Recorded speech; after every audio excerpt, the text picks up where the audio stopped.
This is continuous coverage. Continuous coverage. In the trial of Lori Vallow Daybell from the Hidden Killers podcast. Hidden Killers podcast. Bringing you audio from inside the courtroom during jury selection. The latest audio that we have as of this moment is day 2 from jury selection. And we are now up to our third segment. Let's go to the courtroom. All right, this is KCR 2221-1624, State of Idaho versus Lori Vallow. We are going through voir dire of jurors in the case at this time. A group of 15 jurors has been brought in. The court has reviewed the acknowledgement signed by each of the 15, indicating they've complied with the court's prior admonishments while they were, since the time of filling out the questionnaires. We'll do voir dire of this group then, and I'd like to welcome you all back and thank you for reporting back as requested to do so by the court for this process. The first matter we'll take up is that the questionnaires have now been reviewed by both the court and counsel. After going through those questionnaires, the parties have raised certain challenges, and the court's prepared to make a ruling on those by also indicating there's been stipulations from both sides. So, ladies and gentlemen of the jury, if you return, I'm about to read off the numbers of certain jurors that have been challenged. If you are excused, please don't feel offended or feel that there's something you did wrong. We're simply trying to make sure we have the most impartial jury we can for this case, and also jurors that are able to fully serve and give their entire dedication to this case during the long time frame it will take to try it. So for certain of you, the challenge has been raised, and I'll indicate who that is at this point on the record with each one. After I've concluded reading the group that's been excused, then you'll be free to leave, and I'll give you a final instruction before you go. And so starting off with the first challenge was juror number 1319. The parties reviewed the questionnaire and believed that the juror indicated a hardship requiring them to be excused from the case. Does the state object to a hardship excusal for 1319? No, Your Honor. Does the defense agree? Yes, Your Honor. All right, juror 1319 will be excused based on a hardship.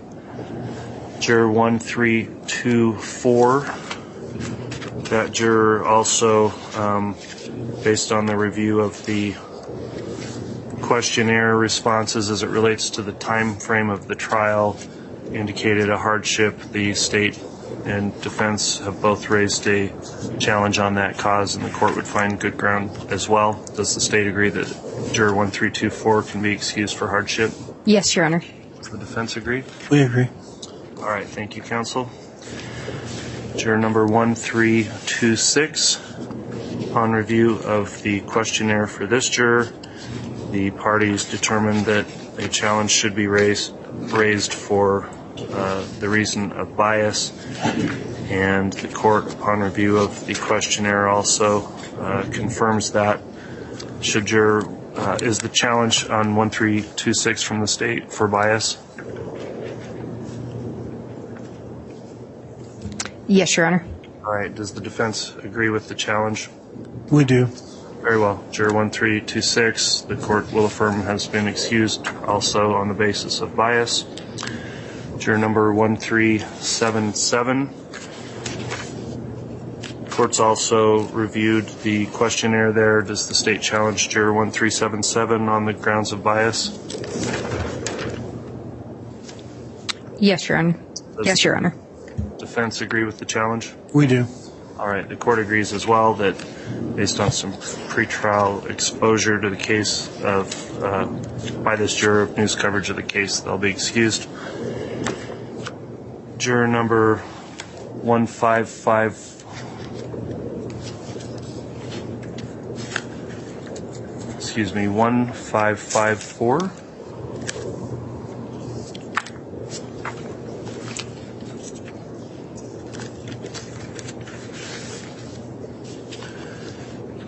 A challenge was raised based on bias also for this particular juror. Is that the state's challenge? Yes, Your Honor. Does the defense agree with the challenge? We do. Very well. The court has reviewed that questionnaire also and finds grounds for excusal of this juror based on bias. Juror number 1604. Parties also, upon review of the questionnaire, indicated to the court a challenge would be raised based on bias. Does the state raise that challenge? Yes, Your Honor.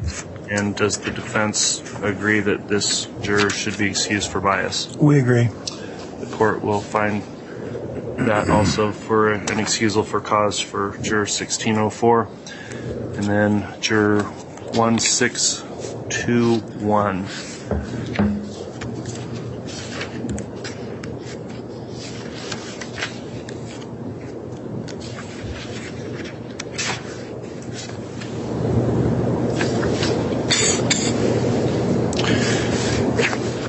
Could I have a brief sidebar with counsel on this one?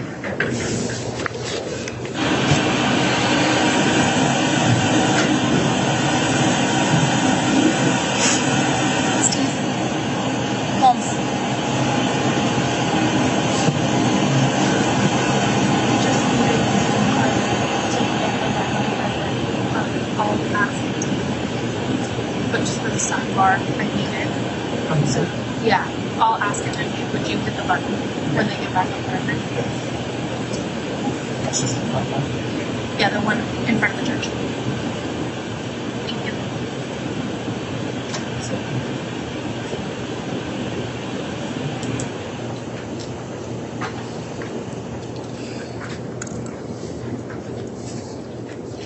Judge, we're just resuming the simulcast one moment. Okay.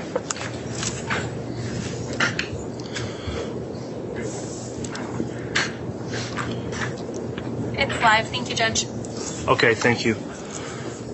The court reviewed a potential challenge on 1621, and that juror will remain for further voir dire at this time. So going back through the list then of jurors I mentioned, 1319, 1324, 1326, 1377, 1554, and 1604.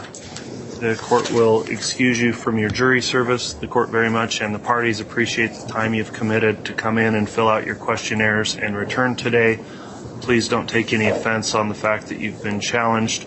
It has nothing to do with your honesty or integrity. It's simply the process we go through to try to obtain the most impartial jury we can to try this case. So with the appreciation of the court, you can be excused, and I will just advise you, if you wish to talk about your jury service with anyone, you can do that, but please respect the feelings and privacy of your fellow jurors and only talk about your own perceptions. If somebody persists in talking to you and you don't want to talk to them, please report that to the court and we'll take that issue up with whoever's doing that.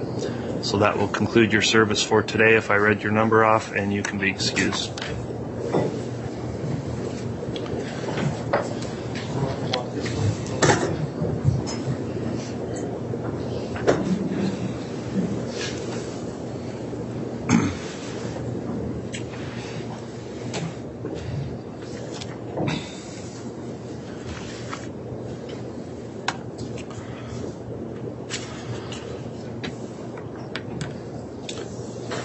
All right, the first thing I'll discuss then with the remaining jurors is our schedule here. I know you've already been here some time. We've been going since the morning and we'll want a lunch break. We've accommodated to get you something to eat here at the courthouse if you do want to have a lunch break. We're going to get started and go for some time now, and probably in about 20 minutes or so, around 12:30, we'll be taking a break during this process, so you'll be required to stay here during the break, but again, we'll have lunch brought in for you if you're hungry, and then we'll continue on with that. Otherwise, the process will just take too long to get through given the timing, so that's the schedule we'll be following. All right, at this time then, I'll thank you again for returning. I'll reintroduce myself and the court staff again. I'm Stephen W. Boyce, the District Judge of Fremont County. My court clerk is Shannon Holstein for this case, and she will be keeping minutes of these proceedings and administering oaths to you. We have the bailiffs here who are assisting me with maintaining the courtroom order and working with the jury. Our court reporter here is taking the stenographic record of the proceedings, and my staff attorney, who sits over at the table by the window, occasionally will assist me with legal issues that arise. Each one of you is qualified to serve as a juror of this court, and each of you filled out your questionnaire, as I mentioned, that's now been reviewed by the parties in the court. The first thing we need to do in this trial is to select a total of 18 jurors, which will be 12 jurors and 6 alternates. At this time, in order to make sure we have the record clear of who's here, I'll request that our court clerk take a roll call of you as jurors. So she will call you out by your red card number. Once you hear your number, if you'll just indicate audibly here, then we will complete the roll call. So Madam Clerk, would you do the roll call at this time? Juror 1265. Here. Juror 1381.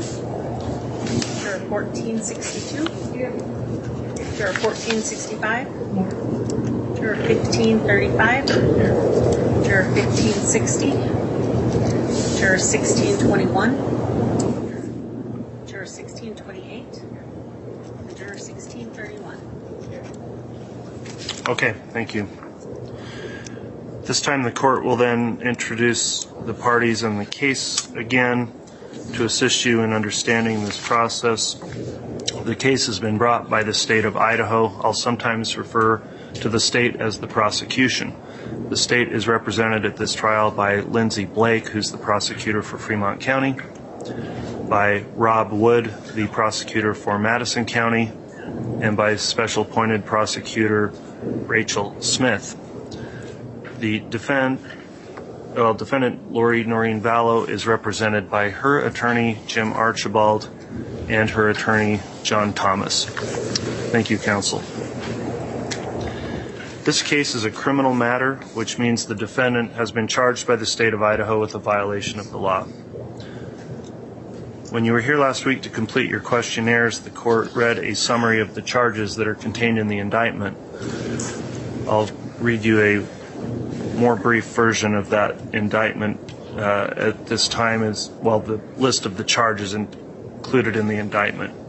So with regard to the defendant, the state of Idaho has alleged that Lori Vallow Daybell committed the crimes of count 1, conspiracy to commit first-degree murder and grand theft by deception, count 2, first-degree murder, count 3, conspiracy to commit first-degree murder and grand theft by deception, count 4, first-degree murder, count 5, conspiracy to commit first-degree murder, and count 7, grand theft. The defendant has pled not guilty to all the charges. Please remember that is simply a description of the charges. It is not evidence. Under our law and system of justice, every defendant is presumed to be innocent. This means two things. First, the state has the burden of proving the defendant guilty. The state has that burden throughout the trial. The defendant is never required to prove her innocence, nor does the defendant ever have to produce any evidence at all. Second, the state must prove the alleged crimes beyond a reasonable doubt. A reasonable doubt is not a mere possible or imaginary doubt. It is a doubt based on reason and common sense. It may arise from a careful and impartial consideration of all the evidence or from lack of evidence. If, after considering all the evidence, you have a reasonable doubt about the defendant's guilt, you must find the defendant not guilty. I'll next discuss your duty as jurors. The duty of the jury is to determine the facts and then apply the law set forth in the instructions I will later give you to those facts. In this way, you will decide the case. In applying the court's instructions as to the controlling law, you must follow those instructions regardless of your opinion of what the law is or what the law should be or what any lawyer may state the law to be. During the course of this trial, including this jury selection process, you are instructed that you are not to discuss this case among yourselves or with anyone else, including any use of email, text messaging, tweeting, blogging, electronic bulletin boards, or any other form of communication, electronic or otherwise. Do not conduct any personal investigation or look up any information from any source, including the internet. Do not form an opinion as to the merits of the case until after the case has been submitted to you for your determination. At this time, then, I will ask that the court clerk administer the oath to the jury panel. So, ladies and gentlemen of the jury, would you please stand and raise your right hand? Do you solemnly swear or affirm that you will truthfully answer such questions as may be asked of you by court or counsel, touching upon your qualifications to sit as a trial juror in the cause now on trial, so help you God? Okay, thank you. Please be seated. At this time, I'll inquire of the parties. Will the state stipulate that these jurors have been properly called, impaneled, and seated? Yes, Your Honor. Will the defense also stipulate that the jurors have been properly called, impaneled, and seated? Thank you, counsel. In this part of the jury selection, you will be asked questions touching on your qualifications to serve as jurors in this particular case. This part of the case is known as the voir dire examination. Voir dire is an ancient Anglo-Norman term dating back hundreds of years to the origins of the common law. In Old French, it simply means to speak the truth.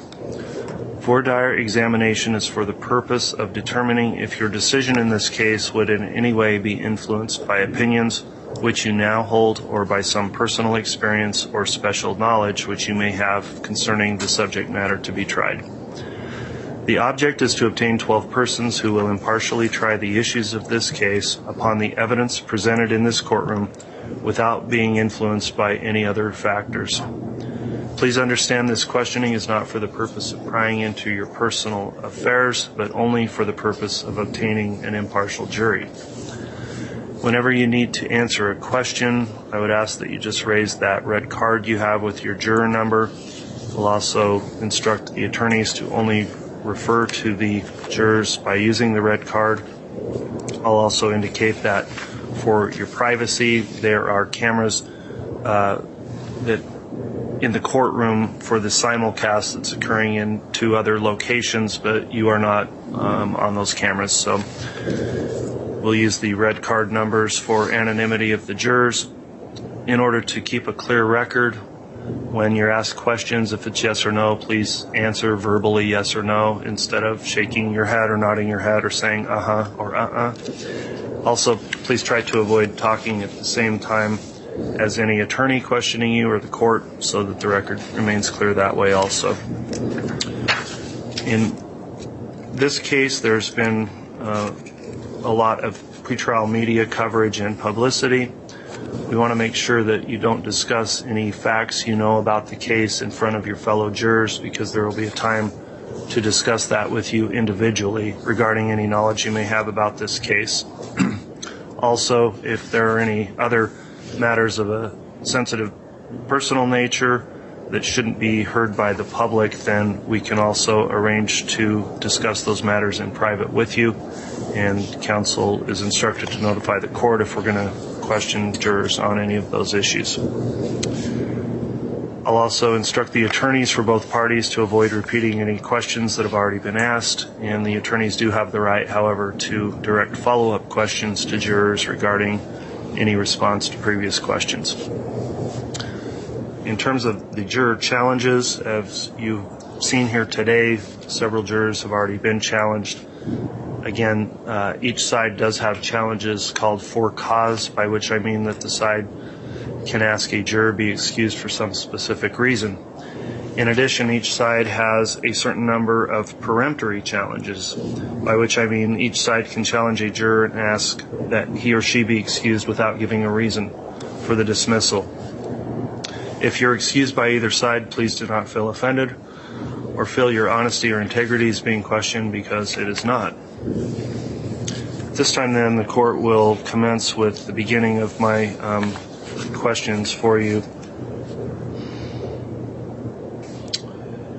And then I'll let counsel have their voir dire after I've completed mine. So the first question I'll ask for all of you as a group is, In regards to the questionnaires that you completed last week, are the answers provided in your questionnaire still true and accurate today to the best of your knowledge? Yes or no? Okay, thank you. All the jurors answered yes. Let's next talk about the time commitment that would be required for this case. If you're required to serve as a juror in this case, it would be for a period of approximately 8 weeks. Would that time frame required to do that create a serious hardship upon you or your family or your business or profession or occupation so as to prevent you from rendering service as a fair and impartial juror in this case? So if you want to discuss the time required to serve, please raise your red card. Okay. Did you want to discuss the issue? Okay. Juror number 1381.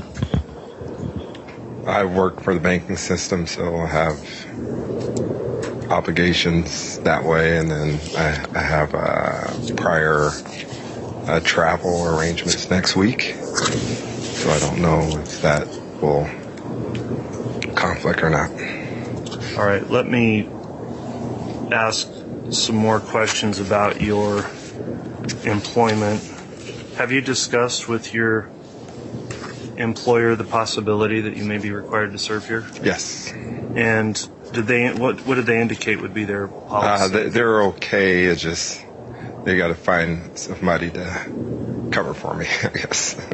Okay. So, but they were okay with it, though. And would it cause a financial hardship to you, or would you continue to be able to be compensated if you served? I think I should be able to be still compensated.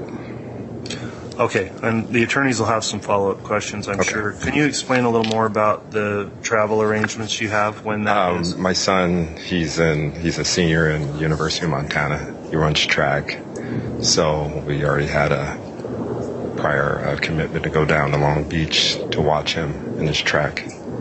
And when would that be? Next Wednesday through Saturday or Sunday, I guess. Were you going to fly to Long Beach or drive there? We're flying. Do you know if your airline tickets are refundable or not? I'm not sure. My wife does all that stuff, so. All right. Let me have some follow-up, Murdaugh, if I may, from the state first and then the defense. Okay.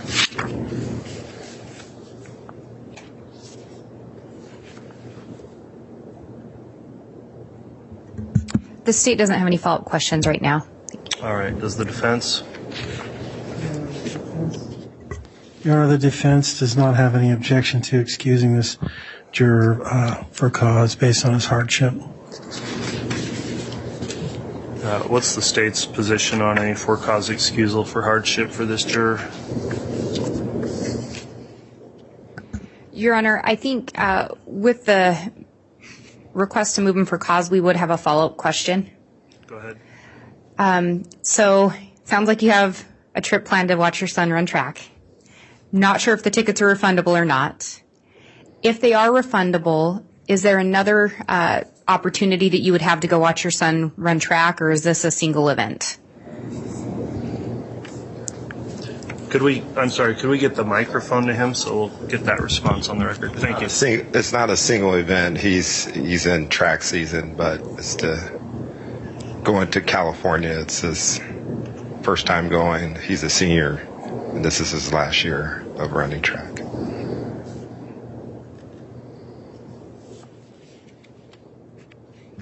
Okay, Your Honor, given that response, the state doesn't have an objection to him being released based on that hardship. Okay. The court's reviewed that, and based on the challenge of the defense, joined in now by the state, I do find that Juror 1381 has presented good cause to be excused for purposes of hardship. So thank you for reporting back and for your commitment. The previous admonishment I gave about if anyone wants to talk to you or you talk to them would apply as well. And with that, you can be excused. You're welcome.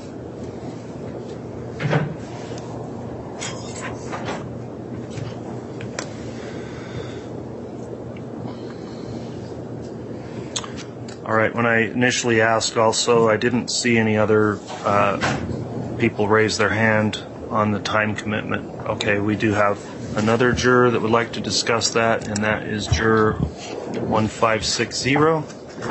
Would you explain how being required to serve may create a hardship for you? Yeah, so I have a full-time job. I'm actually the only employee at the moment for them. I have discussed it with them, and it's not a problem at the moment. I also am a single mother, so my daughter does not go to daycare. My mom actually watches her, so it will be doable, but it will be difficult for 8 weeks.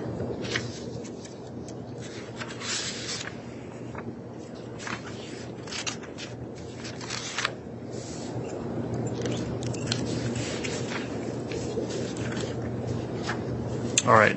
Any voir dire by state on that issue? Just to clarify with you, I know you've indicated it would be a hardship, especially if it was for the full 8 weeks, but you also indicated it's doable. Is this something that you could manage between work and childcare? Yes, it will be difficult, but yes, I could. I have discussed it with my mom, and we could do it. Would anything about that cause you concerns with your ability to come in and pay attention to the evidence being presented in light of the schedule given by the court? No. I don't have any further questions. All right. Thank you. From the defense? Ma'am, you indicated that you had talked to your employer and you're the only employee at the time, at right now. Is that right? Yes, that's correct. And so what are they? They're just going to shut down the shop for 8 weeks? I'm not sure what he's going to do. He actually is in the process of trying to hire someone right now. Okay. I'm not sure. He hasn't really gave details on that. So you being the only employee, are you on salary? I am. Okay. And they're willing to pay you your salary for 8 weeks? I haven't discussed that with him yet. Okay. I can discuss that with him though, but I'm not sure what he would say about that. Can I ask a follow-up question? That would help me. As the sole employee, is there some possibility that your absence could affect the business going forward? In other words, would you potentially not have a job to come back to if you were gone for 8 weeks? There's a possibility. I didn't get much details from him. I'm sorry. Okay. And the child you have at home is 2 years old, is that correct? That's correct. All right. Well, the court is going to find, based on your responses there and some potential peril for your employment if this occurred, even though your employer apparently has been very kind in allowing you to serve, being the sole employee, I think creates a hardship for you that may occur if you had to serve the entire time of this case in addition to caring for your child. So the court will find that juror 1560 meets the requirements to be excused for a hardship reasons. So thank you so much for your time and reporting today. And as I've mentioned to those other jurors that were excused, if you choose to talk to people, please be respectful of your fellow jurors. And if somebody wants to talk to you and you don't want to talk to them, just report that to the court. All right, with that, you can be excused.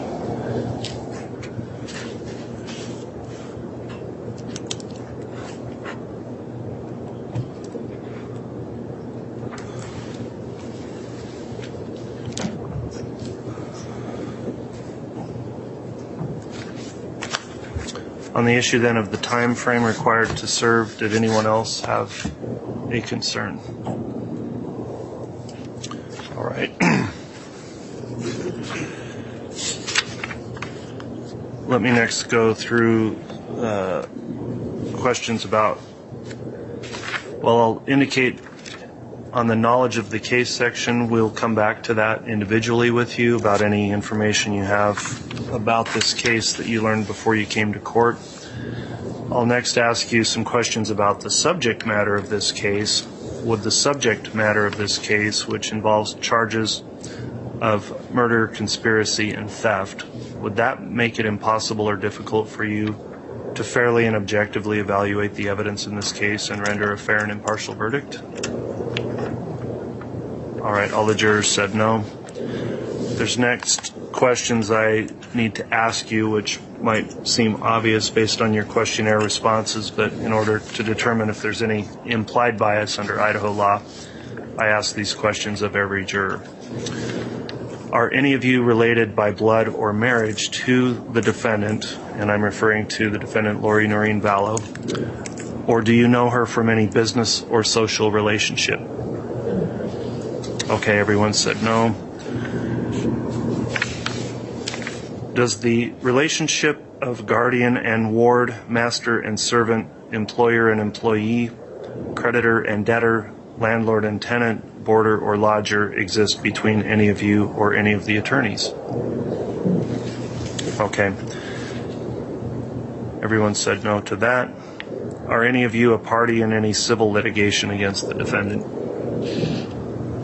Everyone said no. Have any of you ever brought a criminal complaint against the defendant or been accused of a crime by any of the prosecutors in this case? Okay, everyone said no.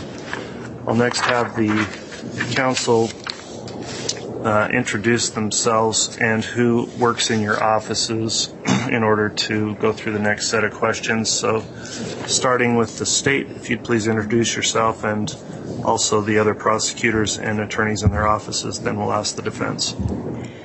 So I am Lindsay Blake with the Fremont County Prosecuting Attorney's Office. In my office are also Tanya Rawlings, Rocky Wixom, and Blake Hall. We also have Rob Wood here, who is the Madison County Prosecutor. Within his office are Mackenzie Cole, Spencer Rammel, Adam Garvin, and Troy Evans. Then we also have Rachel Smith here, who has been deputized in both Fremont and Madison County as a deputy prosecutor in both offices. All right, thank you, Ms. Blake. Mr. Thomas? Thank you. My name is John Thomas. The attorneys working in my office are Jordan Crane, Tyler Salveson, Alex Sosa, Paul Butikofer, Brad Rigby, Justin Bowles, Tim French, and Jason Gustavus. And we work in eastern Idaho. All right, thank you. And Mr. Archibald? I'm a sole practitioner on my own. Okay. Having heard the names of all those attorneys, then I'll next ask this question. Are any of you as jurors related by blood or marriage to any of the lawyers, or do you know any of them from any professional, business, or social relationship? All right. Do any of you have any kind of an attorney-client relationship with any of those lawyers mentioned or the lawyers here today? Everyone said no to those questions. Let me next ask if you've ever previously been on a jury. Have any of you previously served on a jury? Okay, we have no's except for a yes, juror 1462. All right, let me ask you a few questions about that. When you previously served on a jury, was that a case that actually went through a trial? Okay, and were you part of the group of jurors that determined the case? Yes, I was. When was that? It was the early 2000s. I'm not sure of the exact year. And where was the court where that happened? Los Angeles County. Was it a criminal or a civil case? Criminal, I believe, was drunk driver. Okay. And was there anything that happened when you were previously serving as a juror that you think would in any way impact or affect your ability to be fair and impartial in this case? I don't think so. Okay, thank you for your response to that. Anyone else previously been on a jury? All right, everyone else has said no. I'll next ask some general questions. Have any of you ever formed or expressed an unqualified opinion that the defendant, Ms. Vallow Daybell, is guilty or not guilty of the offense charged? Everyone said no. Do any of you have any bias or prejudice either for or against the defendant? All right, everyone said no. As it relates to witnesses, the questionnaire listed the witnesses that may be called to testify in this case, and you were instructed to identify any witnesses that you might know. Are your answers in the questionnaire still true and accurate to the best of your knowledge? Okay. Is there anything, having thought over this since you filled the questionnaires out, is there anything in your questionnaires you think should be changed at this time? Okay, everyone said no. Are any of you unwilling to follow my instructions to you, the jury, as to the law you must apply in determining the case? Everyone said no. Do any of you have a religious or moral position that would make it impossible to sit in judgment of another or to render a fair and impartial verdict? Everyone said no. Are there any of you that if you were selected as a juror in this case would be unwilling or unable to render a fair and impartial verdict based upon the evidence presented in this courtroom and the law as instructed by the court? All right, everyone said no there. And finally, do any of you have any other reason why you cannot give this case your undivided attention and render a fair and impartial verdict? Okay, everyone said no there. That would conclude for now the court's voir dire. The attorneys will now have an opportunity to do that. Looking at the clock, I think this will be our time to take a lunch recess. I'm thinking, counsel, if we could, let's try to resume again at in about 45 minutes, so 20 after, and we'll resume then with the attorney voir dire of this group of jurors. As I mentioned, if you would like lunch, I believe it's provided or probably on the way if it's not there yet. So thanks for your patience in going through the lunch break with us, and we will be in recess for now. All right, please.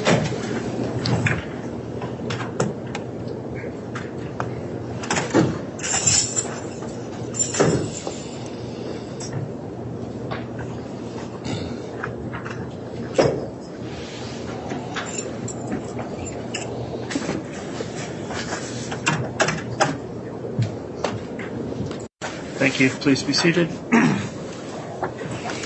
Judge, would you like me to resume the simulcast? Yeah, you can go ahead and start that. Thank you.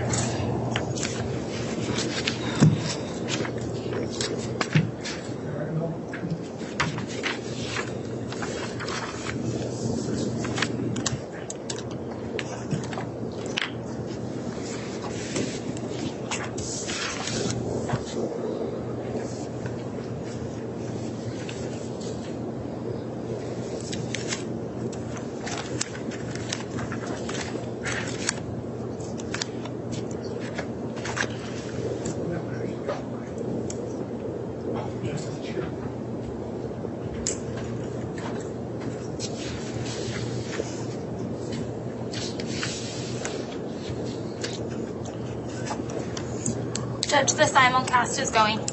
All right, thank you. We can have the jurors brought back in, please.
Thank you. Please be seated.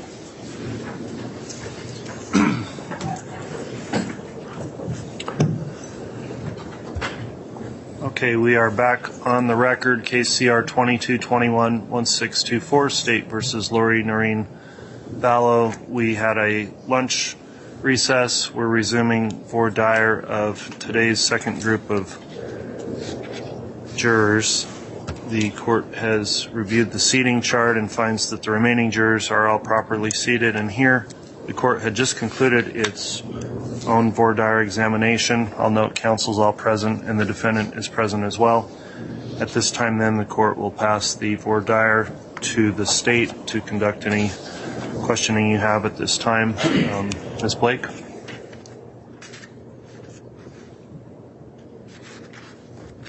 Thank you, ladies and gentlemen. I know this has been a long process. You were here last week and you're here again today. And we do appreciate you coming back as we're trying to get a jury ultimately selected in this case. To answer a question that may be on some of your minds, because it's not often that you hear about two elected prosecutors being involved in the same case. So in case anyone's wondering that, we do have both Madison County and Fremont County here. As you heard, we both have fairly small offices. And as you may recall from when the judge read the indictment in this matter, parts of these crimes are alleged to have occurred in both Fremont and Madison County. So for those reasons, the offices have joined together in this prosecution. So in case anyone was wondering, thinking that was a little bit odd, I just wanted to let everyone know that. The judge went over this, but I just want to remind you, as we're going through the questioning process with you, so both the state and the defense, if at any, and the judge and the court for that matter, if at any point you feel uncomfortable with a question asked, you feel like you would rather talk about it outside of the purview of others, please let us know. There may be topics that we touch on that are somewhat uncomfortable. There's a reason that we're doing it, and we'll talk about that.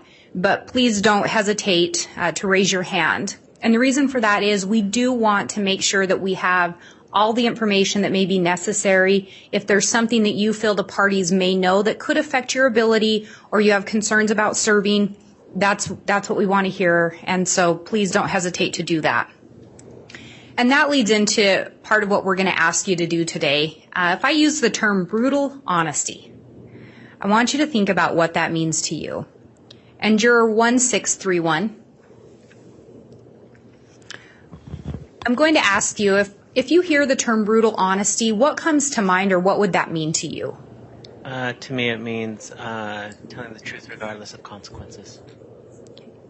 And juror 1265, I'll ask you the same question. If I use the term brutal honesty, what does that mean to you? Just be truthful no matter what's at stake or hurting someone's feelings. Just be honest. And I think those were both very consistent answers. And that's what I want you to think about, is sometimes we may say things, we may believe things, and we may try to spare others' feelings. We may worry about how it's going to make us appear. But throughout this process, we are going to ask you all to be brutally honest. Can everyone here commit to be brutally honest? Does anyone have any concerns? Looks like everyone indicated that they can be brutally honest. And the reason we talk about that as well is I want to give you an analogy here. Have all of you flown on a plane before? So when you get on the plane, the pilot comes over the intercom usually and tells you an approximate arrival time, may tell you, it might be a bumpy ride, but that they'll get you there and you should land at about whatever time it may be. And you can sit back and enjoy the flight. If instead of that, the pilot got on and said, hey, I'm going to do my best to land the plane, we might get there at this time, would anyone here feel comfortable staying on that plane? And if you were given two choices, you have one pilot that tells you, I can land this plane, no problem, and one that says, I'm going to do my best. Which flight are you going to get on? The first one with the pilot that can land it? Would we all agree that's the flight we'd take? So that comes into play here because essentially you are all going to be like the pilot. You are going to be asked to follow instructions given by the court and only the court. So at times we may hear of a law or we may hear an element of a crime that we disagree with. We might think this seems silly or this isn't how it should be. And we need to make sure that everyone can commit, not say, I think I can. So similar to, I think I can land the plane, not, I think I can follow the instruction. We want to make sure that everyone can commit, yes, I can follow the instruction. And the reason for that is that both parties here deserve a fair trial. Both Ms. Vallow Daybell and the state of Idaho that represents the citizens both deserve the right to a fair trial. And in order to ensure that, we need to make sure that all jurors can commit to following the instructions as given by the court. Does anyone have concerns with their ability to follow the instructions given by the court, even if you may disagree with it? Looks like everyone answered no, that they would not have a problem doing that. Does anyone here believe that everything we see on the internet or the news is 100% accurate? I think everyone answered no. And juror 1621.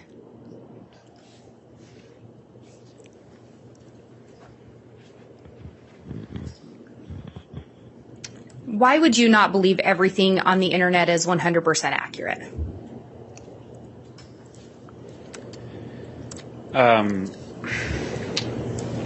It could be political, like leaning more to the left or leaning more to the right. It could be someone wanting to tell misinformation for their own agenda. All right, thank you. So different people may have different agendas or different viewpoints. Would you agree with that? Yes. And so that information may not line up with what you would consider to be accurate. I like to do my own research and form my own opinion. Okay. So you don't just accept what the media puts out as fact. You like to go and research it yourself and form your own opinion? Yes.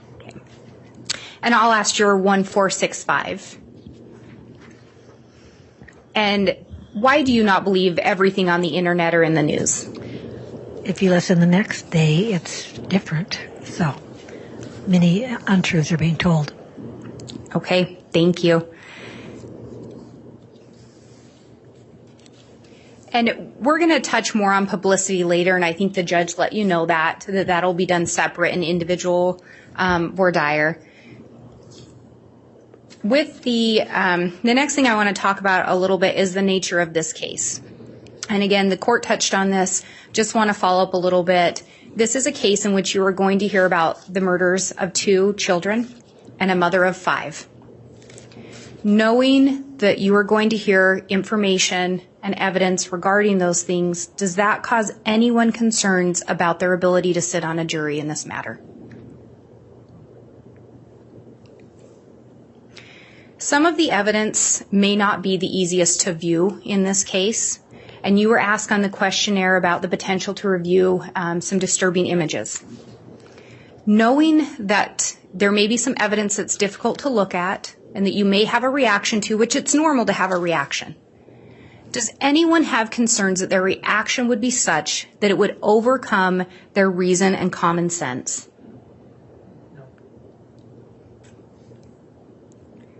And juror 1535. I believe you have some children, is that correct? I do. And if you were to see some photos depicting children, would that, and maybe some graphic photos, would that cause you concern? Yes, it would cause me concern. Do you believe that you would have a reaction to that? Probably internally, yeah. It would make me feel uneasy. Okay. With that, though, do you believe that if you were shown that and you were also presented other evidence, do you believe that you would be able to set aside any reaction you may have and give all of the evidence, every piece, the weight that it's due? I would be able to do that, yes. Do you feel like it would affect your ability to be fair and impartial simply because you may have a reaction? No. Okay, thank you. And I'm going to ask juror 1462. I believe you also have some children that are older now. Yes. Same question for you. Do you feel that it would cause you concern to the point that it would overcome your common sense and reason if you were to be shown some photos of children? It would certainly cause me a lot of concern. I don't think it would overcome my common sense. And do you believe that you could still listen to all the evidence presented and give all of the evidence the weight you think it's due and be fair and impartial? I could certainly try. And we talked about the pilot analogy. So do you believe that your reaction would be such that it would absolutely overcome your common sense and reason? If what we were presented was extremely graphic, it could.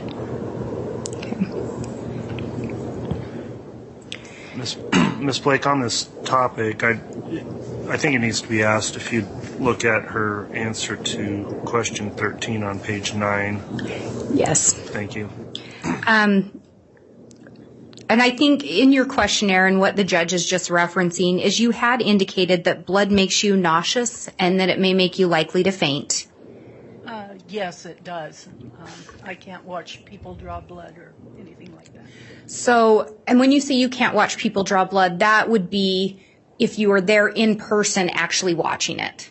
Correct. Have you ever watched a movie or seen photos in which blood is shown? I try to avoid them. Otherwise, I pretty much hide my eyes. If there have been times that you've caught glimpses in a movie or through photos, has it actually caused you to faint? Not since I was a child. So as an adult, you've been able to view those images. While upsetting, it hasn't caused you to faint. Yes. Do you believe if you were to be shown images that weren't something that you really wanted to see, would you still be able to view them?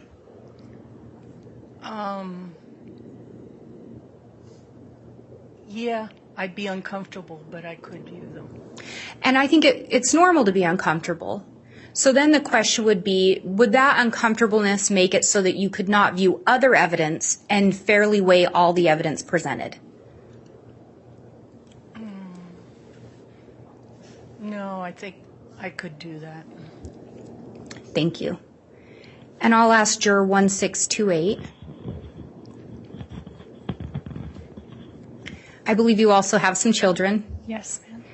And do you feel that viewing images that may be unpleasant to view involving children would cause such a reaction in you that it would overcome your common sense and reason?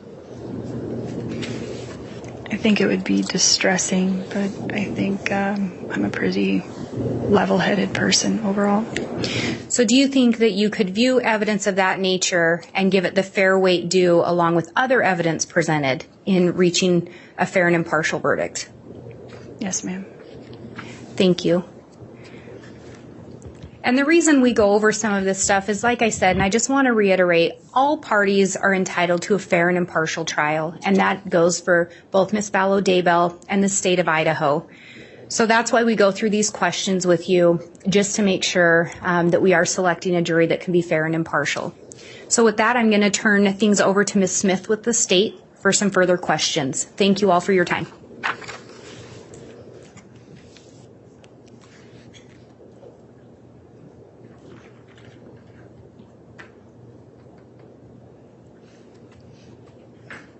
Good afternoon.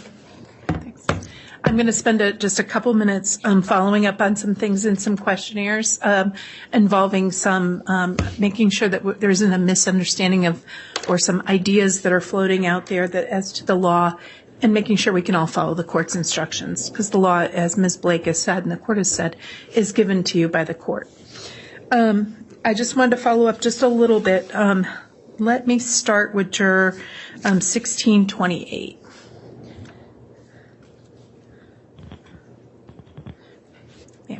Ma'am, I noticed from your questionnaire that both your mother and your stepfather were parole officers? Retired parole officers. Yes. Okay. And I understand from looking at that questionnaire that they were parole officers for several years? Yes, ma'am. Okay. Yes, ma'am. Okay, thanks. And ma'am, did you ever discuss their employment with them? Just maybe overall, never any specific people, just general impressions and things that they would experience. Okay. Now, sometimes people who have experience with the system and or their families, they hear stories or they hear about things out there. Let me just ask a quick question. You understand in this case, as the court has read to you, that the state of Idaho, the people of the state of Idaho, bear the burden of proof, correct? Yes, ma'am. Okay. Only the people of the state of Idaho, the prosecutors, have any responsibilities to prove anything. Yes, ma'am. Okay. And those responsibilities extend to every part of every charge. Does that make sense? Yes. The court will provide you the instructions, and they will have definitions in them, kind of parts. And there'll be multiple parts, and the people of the state of Idaho have to prove each one of those parts beyond a reasonable doubt. Yes, ma'am. Okay? You understand that Ms. Vallow Daybell doesn't have to prove a thing. Yes, ma'am. And if the state fails to prove its burden beyond a reasonable doubt of even one part of a charge, the jurors must find Ms. Vallow Daybell not guilty of that charge. Yes, ma'am. Okay. Is there anything about conversations or impressions or stories that you've heard from your parents that would make it hard for you to hold the state to its burden of proof? No, ma'am. Okay. Is there anything about any conversations you might have had with them, any impressions they had of their caseload that's going to make you're going to hold against Ms. Vallow Daybell? No, ma'am. Okay. What about anything about that those conversations, those impressions that you would hold against the state of Idaho? No, ma'am. Okay. You understand people deserve to be judged based on only evidence in this courtroom, right? Yes. And anything that you might have heard, because we all come into situations with ideas or opinions and even sometimes biases, right? Right? Yes. The question is, can the people in that jury box put those things aside and give both sides a clean slate, a fair trial? Does that make sense? Yes, ma'am.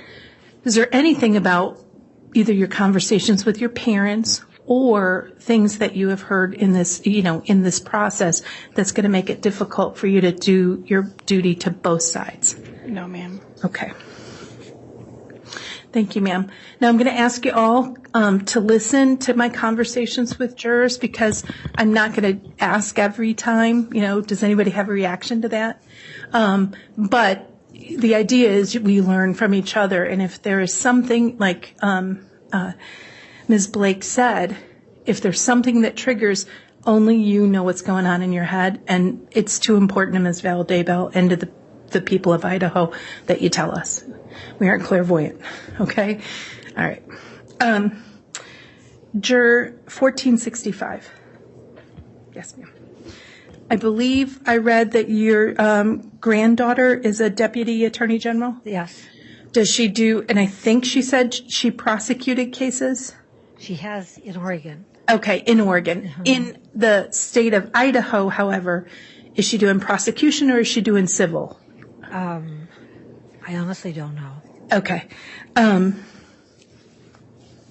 And perhaps we can, and I don't remember, and I'm going to ask one of my colleagues to double check if we have her name. What we might do is, at a break, Your Honor, we may want to inquire as to that name, given some other issues on this case, just to be safe. Okay. All right. So we'll circle back on that. But in terms of generally talking to her about her job, have you had conversations about cases that she's prosecuted? I have heard of cases in Oregon after the fact, whether she lost or won, pretty much. But she doesn't discuss her cases with me. Okay. Is there anything about those conversations that gives you hesitation about your ability to judge this case? Not at all. Okay. Did you get that, ma'am? Okay, I just want to make sure. We have to take turns, and I want to make sure I'm being fair to her. She can't take us both down at the same time. So, all right. Now, ma'am, is there anything about the fact that your granddaughter was once a prosecutor or may remain a prosecutor that's going to cause you to make it easier on the state of Idaho? No. Okay. Or anything you're going to hold against or in any way influence your opinion or your evaluation of the evidence with regard to Ms. Vallow Daybell? No, I will listen with an open mind. Okay, thank you. Juror 1265, sir. I noticed on your questionnaire you talked about real evidence. You understand that the court is going to give you an instruction on what types of evidence you can consider and the weight you give those, right? Yes. Okay. And that the court is going to provide you all of the instructions on that. Yes. Right.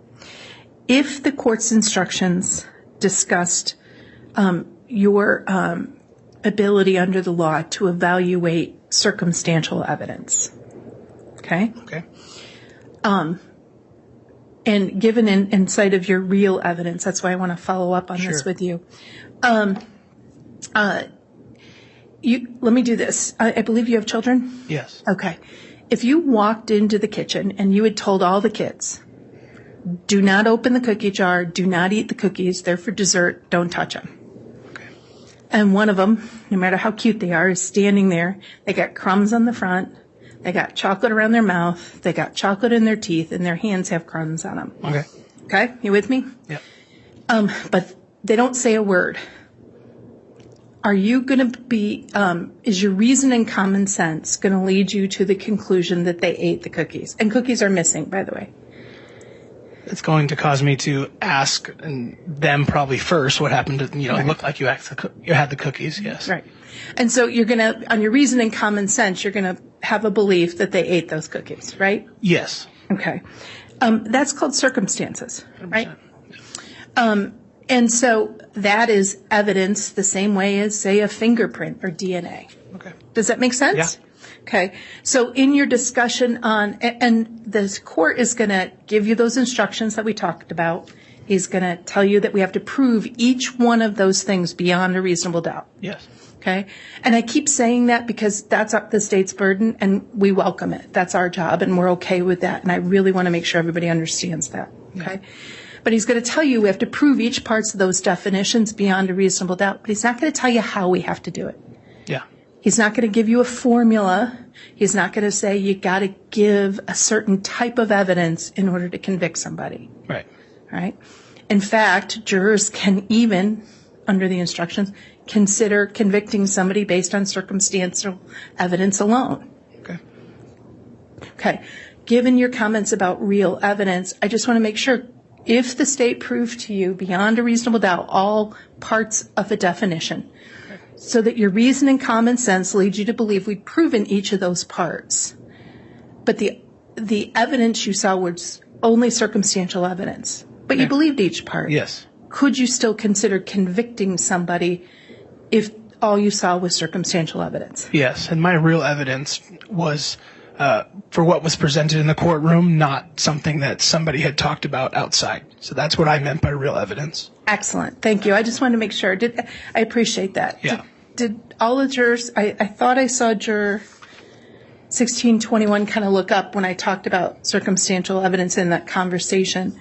Juror 1621, did you have any thoughts on that? Or what's your let me do it this way. What's your reaction to that conversation?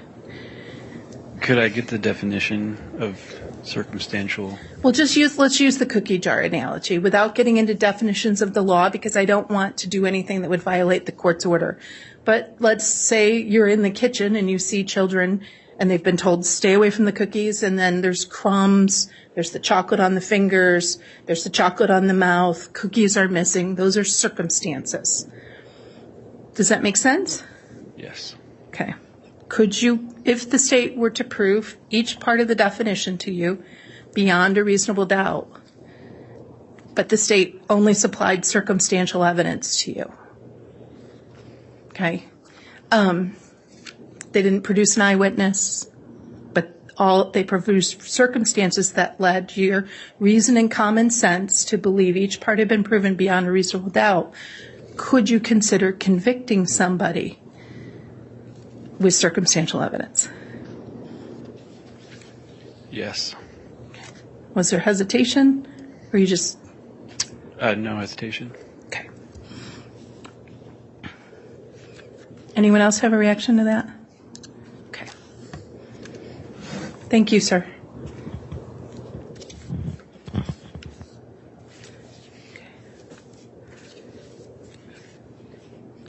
Back to juror 1265, sir.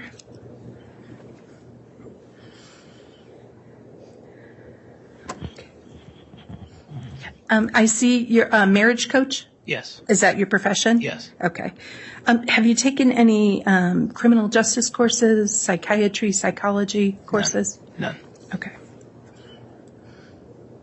Have you ever had to be involved in a court suit involved in any of your practice? None. Okay. So never got dragged into family court. No. Good. It's a fairly new coaching business. Oh, cool.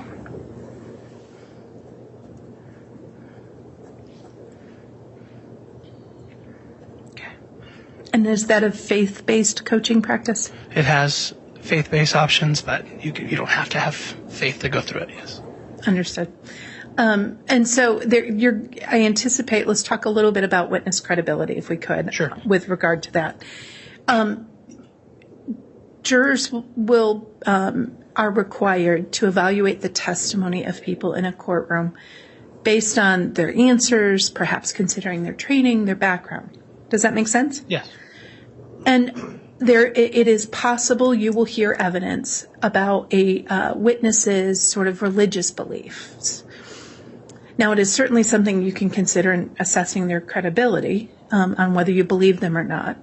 But the question becomes, if somebody's religious beliefs were different than your own, or you were to conclude they were strange, or you thought it unusual, is the fact that they had religious beliefs or thoughts or a faith that's different than your own and that you think might be a little odd going to make you automatically disbelieve someone?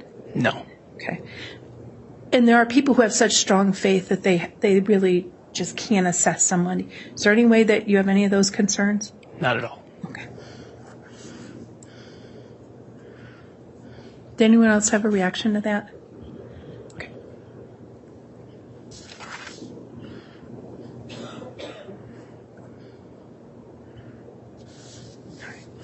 I believe I'm done.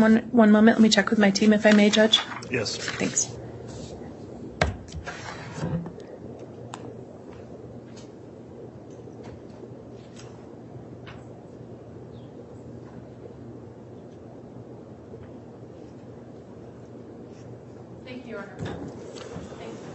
All right. At this time, then, the defense may be allowed to conduct their voir dire. Mr. Thomas.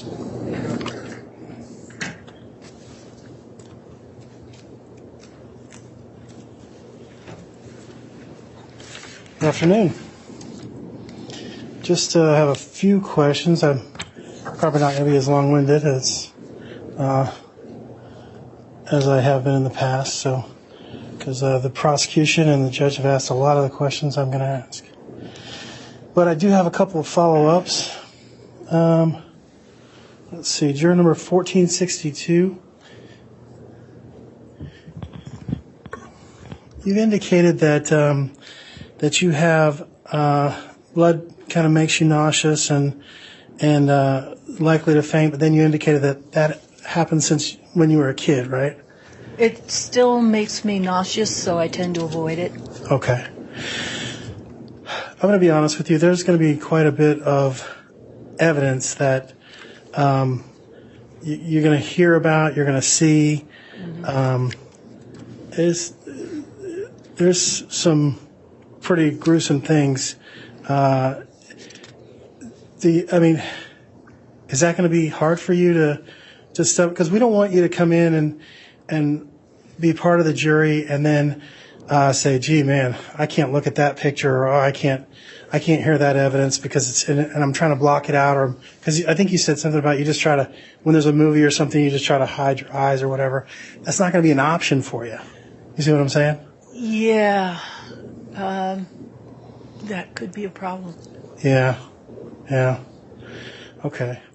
And while we want you to be on the jury, we want everybody to have their day in court, and we want everybody to be able to serve. Maybe this isn't the right trial for you, right? Yeah, could be. Okay. The last one I did, there was no blood. Yeah. Based on that, Your Honor, I'm going to ask the court to challenge this juror for cause. Okay, let me ask a follow-up question or two of my own for this particular juror, 1462.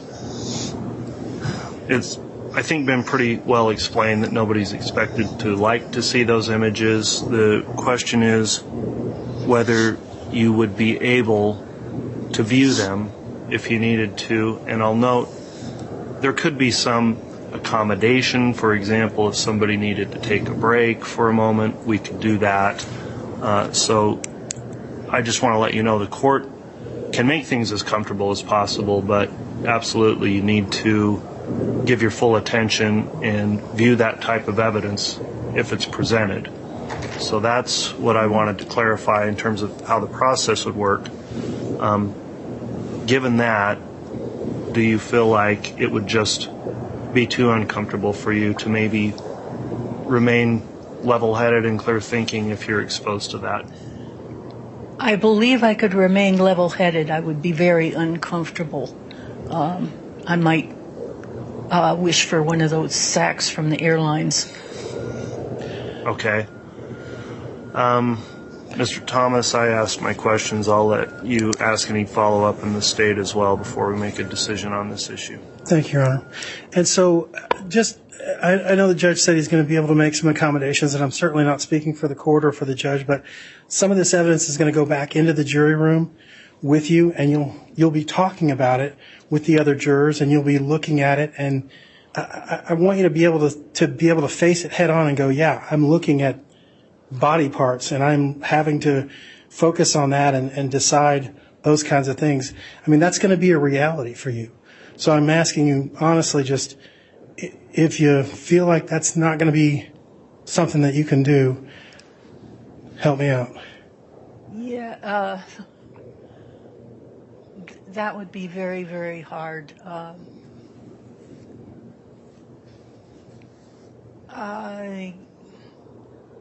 Yeah, that might be something I cannot do. Okay. I would renew my challenge, Judge. Okay. Any response from the state? Yes, Your Honor. So I know we've spent a lot of time on this issue with you, and I think specifically in your questionnaire you talked about blood, and you and I talked about seeing blood in person versus photos or a movie. Yeah.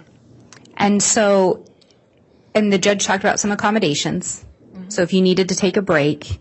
So I think the question is, could you view the evidence and still give that evidence the weight you believe it's due while still listening to the other evidence and giving that evidence the weight it's due? Do you feel that you could equally or weigh the evidence to the extent you thought that evidence needed to be weighed and render a fair and impartial verdict? Yes, I could. Thank you. Judge, we would object. All right. The court's considered the challenge here. I'll note we've gone through a lot of jurors in this process, and this one in particular, I think, has been able to express the greatest concern probably of anyone we've talked to is when it comes to that nature of evidence. Some people are more susceptible to perhaps being traumatized by that type of evidence than others, and I do think that with some of her questions it's raised enough of a concern for the court that it would likely result in an undue hardship for this particular juror to be able to sit on this case in light of what the parties are representing the evidence may be. So for that reason, I am going to sustain the challenge on Juror 1462 and consider that an excuse for hardship. So Juror 1462, thank you so much for your service. I'm glad you're such a kind-hearted person, and you can be excused from your service at this time. And as I mentioned to other jurors, if you wish to speak to others about your service here, you can do that, but respect the privacy and feelings of your fellow jurors. And if somebody persists in trying to talk to you, please report that to the court. All right, thank you.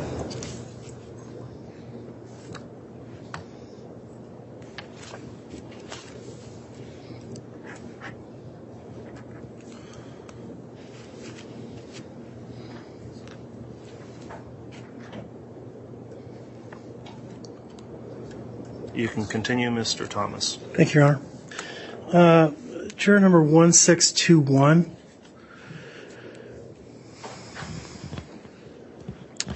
You have indicated on your questionnaire that you had heard about the case, and then it was basically on KTVB 10 p.m. news. Yes. Can you expand a little bit on what you've heard about the case? I usually watch the news for the weather, but I've seen clips. And Your Honor, I apologize, but I think we're getting into what the court wanted to take up in individual voir dire. I agree. Let's save that for an individual voir dire, Mr. Thomas. Thank you. I do have a couple other questions for you, though, okay? So we'll talk about that in a little bit. So you indicate that that this may be a hardship for you, the length of the trial being 8 weeks long. You have a full-time job, is that correct? Correct. Do you support a family? I do not. Okay, so it's just you? I live with my family, my parents. Okay, all right. And you indicated, I believe it said that you rent, so you pay your parents' rent? Correct. Okay.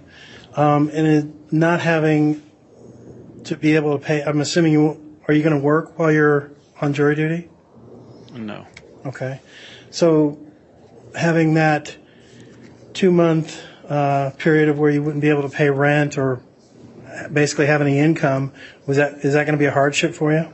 No. No? Okay. And have you talked to are you working right now? Yes. Have you talked to your employer about that? My direct supervisor, yes. Okay. And they're okay with you being here for 8 weeks? Yes. Okay. All right.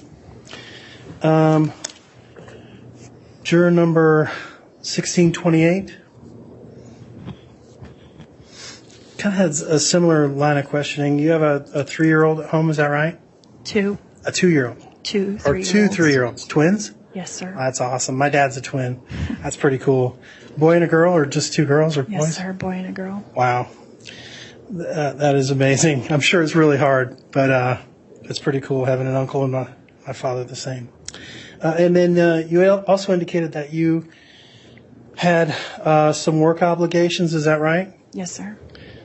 Is that going to be a hardship for you? I mean, we don't necessarily want you to put yourself in a position where it's going to be a struggle on your family or on. We all have to work. I mean, we all have to make money. We understand that, and so is that going to be a hardship for you? It's not ideal, but my employer is willing to work with me on it. Okay, good. And is it a situation where you're going to be able to be compensated for the next 8 weeks, or is that something that you'll have to take vacation or uncompensated time? My company offers paid jury time. Okay. To an extent. Oh, but not for the full 8 weeks? We would take it up with HR to ask for the extension. That's okay. What my supervisor has said. Okay. If you get selected? Yes. Okay. All right.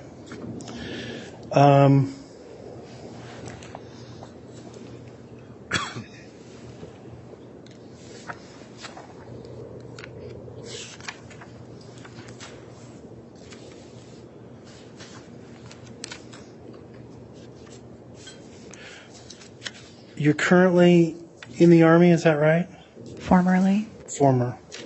And it looks like you served in Germany? Yes, sir. I was born in Germany. Landstuhl Air Force Base. Thank you for your service. Thank you.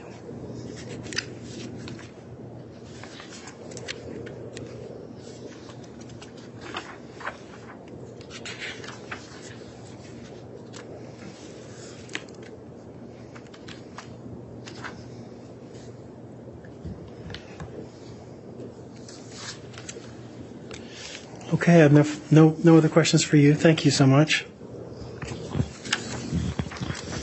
Let's now turn to 1265. So we talked a little bit, or the prosecutor talked a little bit about your questionnaire. And your questionnaire, you said that if presented with real evidence, you would form a new opinion that was not media biased, right? Yes. And so, Your Honor, again, I worry that we're headed down, with the mention of media, I worry that we're headed into what the court has indicated will take up an individual voir dire. Well, we're fine for now. Just don't elicit any specific comments about the exposure, and I'll ask the juror to do the same. So just answer in general terms, please. sure. And I'll just bring up that the state brought this specific question up already. I understand. So you can continue. All right. So what sort of real evidence would you need to be presented with? The evidence that was brought forth in this trial. Okay. So would you need the defendant to bring some evidence? No. No? No. Okay. But you've indicated that you've already made some sort of an opinion. You've already had an opinion about Lori Vallow, right? Correct, yes. Okay. I mean, yeah, to a certain extent, sure. Yeah. I don't know much about this case other than the years ago I work at home. Like what I used to do was in-home sales for remodeling, and people would have media on, just, on their TVs or whatever. And so occasionally people would be talking about it when it was in the news. Mm-hmm. And my only opinion I ever formed was, I think someone was maybe referring to it in a negative light, and I just said, yeah, that it, circumstantially, didn't look great. But that was the only opinion I ever formed. Didn't look good. Didn't look good. Right. Okay.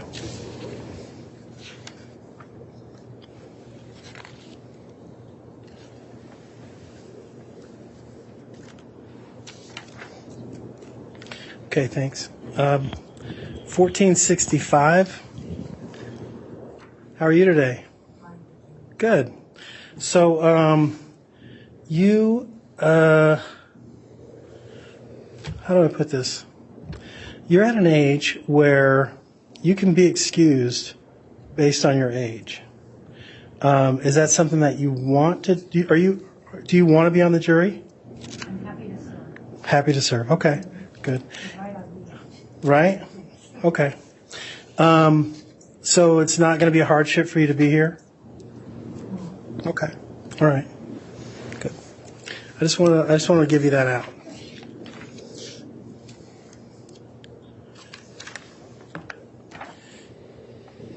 $15.35. How are you doing? Good. So I looked through your questionnaire, and it didn't look like you had any exposure as to who Ms. Daybell is, correct? Correct. So you've never heard of her before you came into jury duty? I never heard. I just moved here a year ago. Oh, really? From where? What's that? From where? Oh, California. Oh, okay. Where in California? Los Angeles. Okay.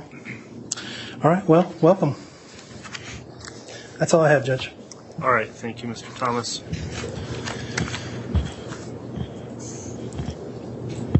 All right, counsel, we will next go into individual voir dire. Before we do that, I'd like you to look at the questionnaires again for jurors 1465, 1535, 1628, and 1631. As I review those, I don't know that there's a need for individual voir dire for those jurors, but if there is, please let me know what it is, so I'll give you a moment to look at those 4 questionnaires again.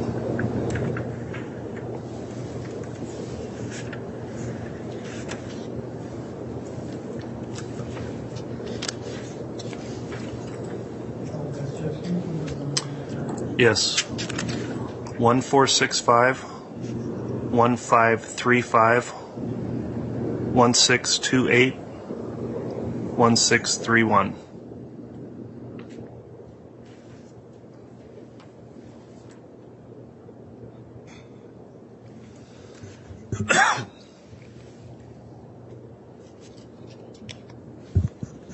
And Judge, if we're talking about for individual voir dire, and especially with the media, I think the only one the state would wonder is 1621, just based on one comment on the questionnaire, maybe just a little bit of follow-up.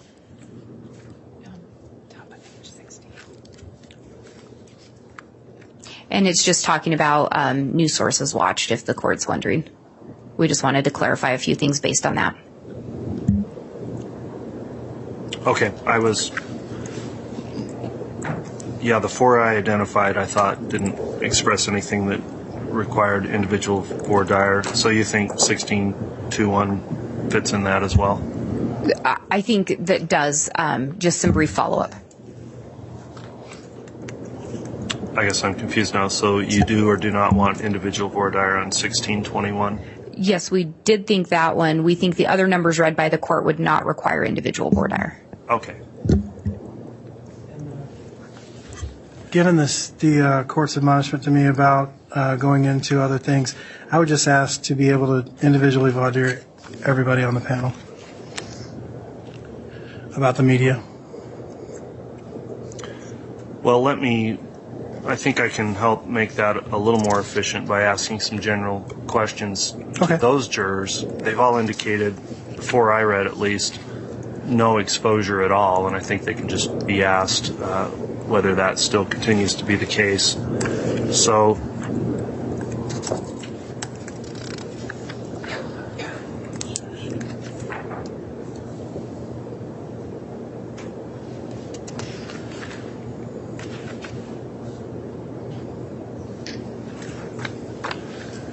give me a moment.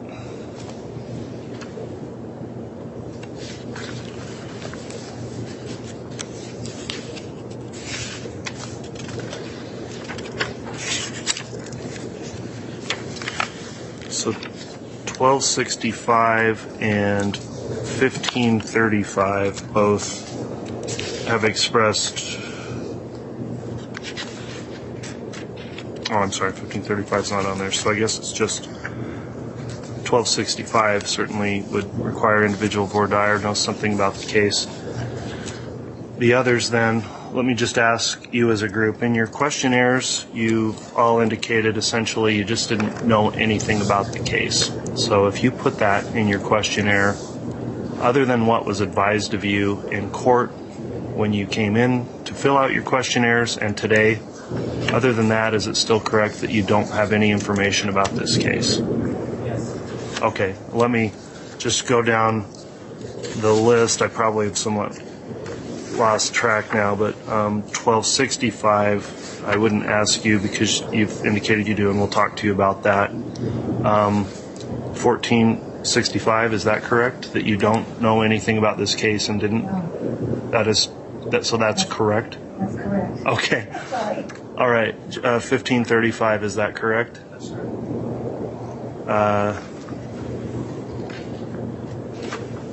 I think 1621 is. I had a question. Okay, 1621 we would talk to individually, and so then for juror 1628, is it correct you just didn't know anything about this case until you came for jury duty? Okay, and I'll ask finally for 1631, is it also correct you didn't know anything about the case until you reported for jury duty? Okay. Well, counsel, I don't see a need for individual voir dire on them unless there are other topics, and if you want to have any final probing question on that, Mr. Thomas or the state, I'll allow it because I don't see a risk of going into any detail here, and we'll certainly reserve the other two for individual voir dire. So do you have any follow-up questions, Mr. Thomas? I do. Okay. 1628, you indicate that you have two 2-year-olds, twins. Do you have any social media that you normally go on? I'm on Instagram and Facebook. Instagram and Facebook. And you've never seen anything scroll by about this case? No, sir. You've never seen a YouTube video on it? No, sir. Never saw anything come up on the news? I don't watch the news.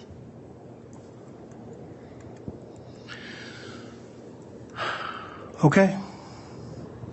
Nothing further. Okay.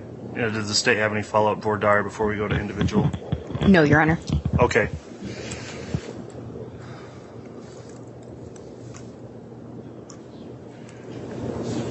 So give me just a moment again to get organized here.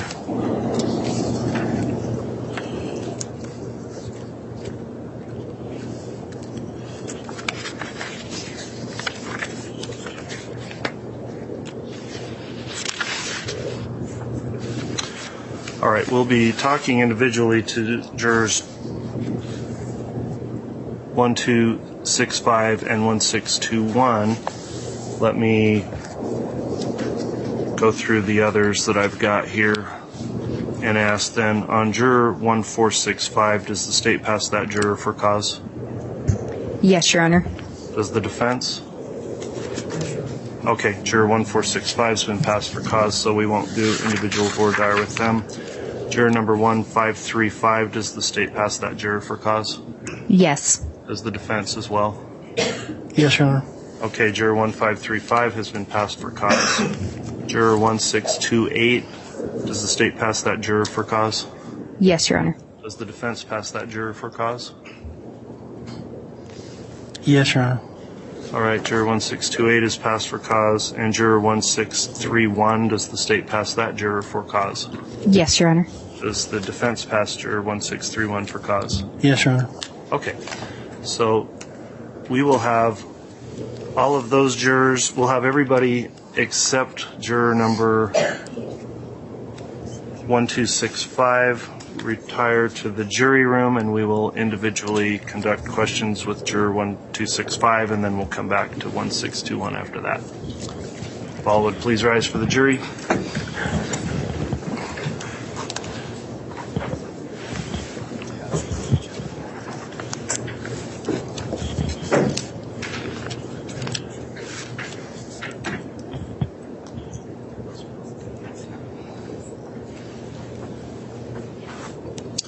Thank you. Please be seated.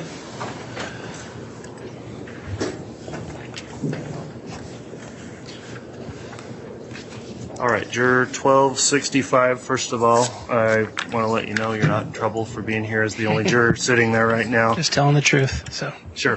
Hey, everybody is entitled to watch the news as much as they want, follow whatever stories they want. There's absolutely nothing wrong with that. Many people do. This case has garnered a lot of media attention and pretrial publicity, and so we need to inquire as to whether or not that's affected somebody in such a way that they should not be serving in this case. So a few preliminary questions I'll have for you. First, before you came in and reported for jury duty last week to get your questionnaire, were you at all aware of what charges had been filed in this case against the defendant, either here or anywhere else? No, I completely forgot about this case. Okay. Thinking back now, well, that answers that question. The next question I would have then is, at any time in the past, do you recall watching any kind of a news program or special dedicated to this case, like a 48 Hours or Dateline or some documentary or made-for-TV movie or anything like that? No. All right, that'll conclude my questions for this particular juror then. Does the state have any individual for Dyer for juror 1265? Briefly, Your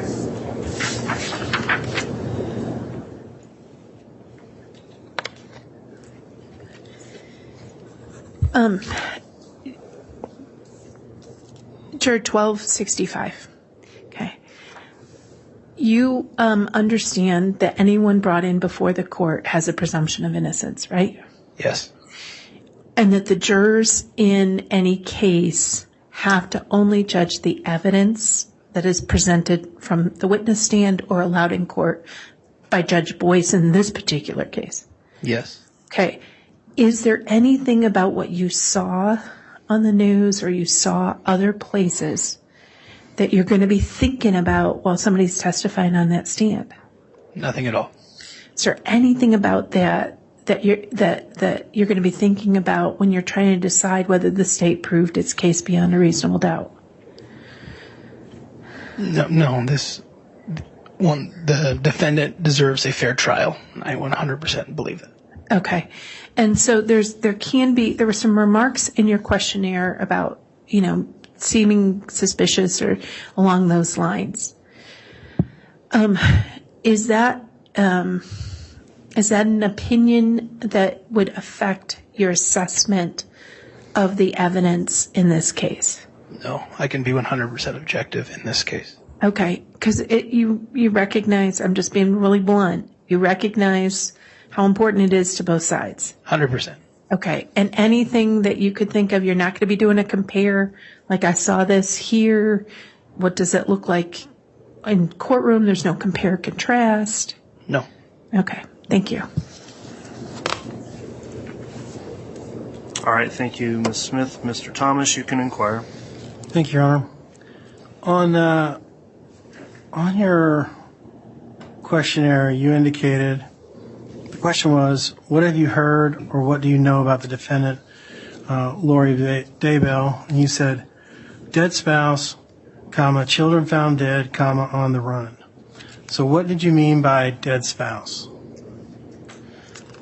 I think I remember something about, it was, I said that my details are foggy on that. That's what I was going off of, what I think I remember. And it was something about a spouse no longer being there and missing children. And then the last I remember seeing about the case at all was that the defendant was found in another place. I don't remember specifically even where that was.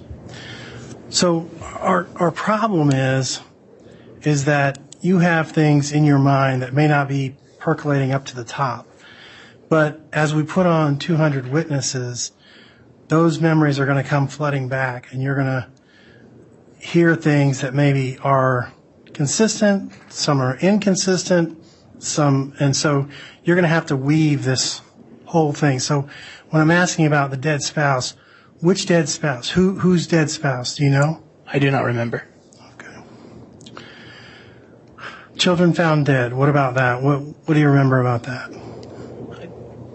I don't have a lot of memory on that. I just remember hearing that children had passed away. Whose children? I believe what I remember was the defendant's. Okay.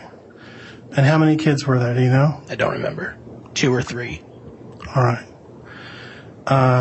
And you're not sure if it was the defendant's dead spouse or somebody else's dead spouse? I am not 100% on that.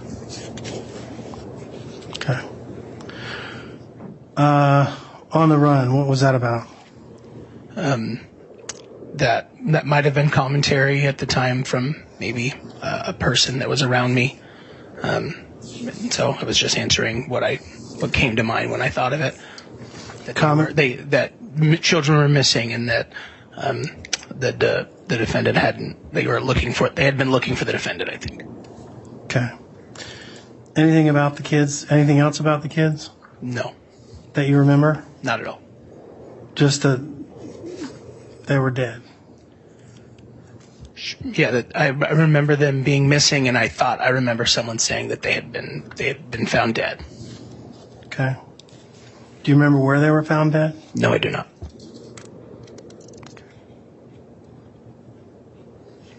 What kind of social media do you follow? I'm on all forms. All forms? Yes. Facebook? Yep. Do you get on YouTube? Yep. Instagram? Yep. TikTok? Yes. And none of those things had any kind of a feed where you heard anything about the defendant? I have completely forgot about this case until Monday when he said the name.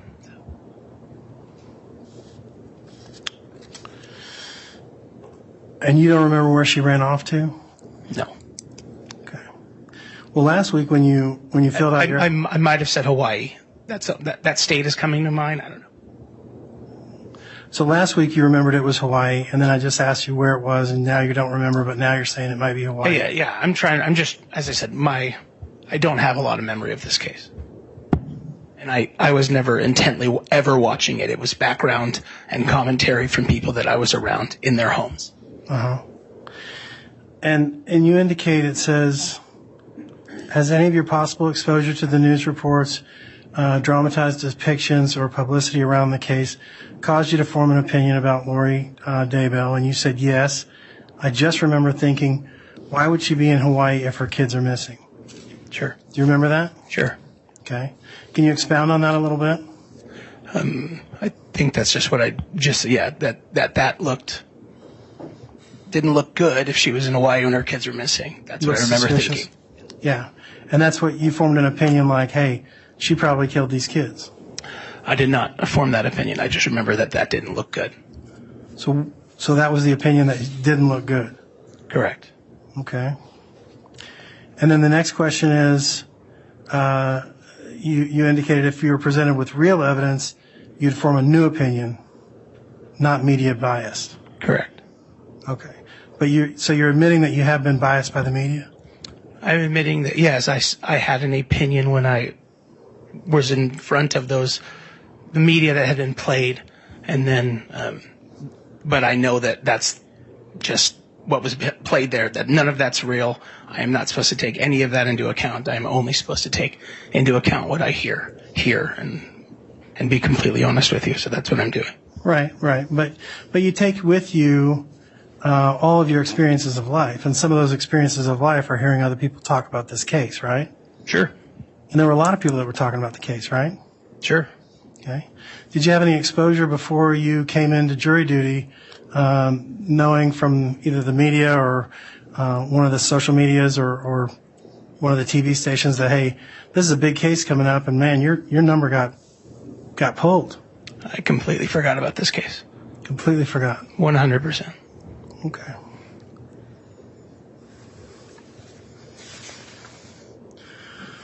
Your Honor, based on his answers today, I'm going to challenge this this juror for cause, indicating that he did indicate that he had a media bias, and that when some real evidence came in, he would form a new opinion, but he was biased by the media. All right, what's the response from the state? I think the juror's answer speaks for itself. He recognizes that whatever he saw out in the world or the internet or what somebody said wasn't real.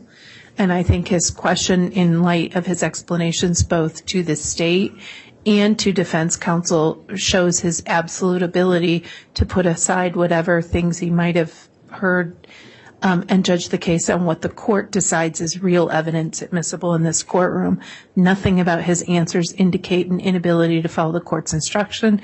Nothing about his answers suggests he can't be fair and impartial to both sides. All right, thank you, Ms. Smith.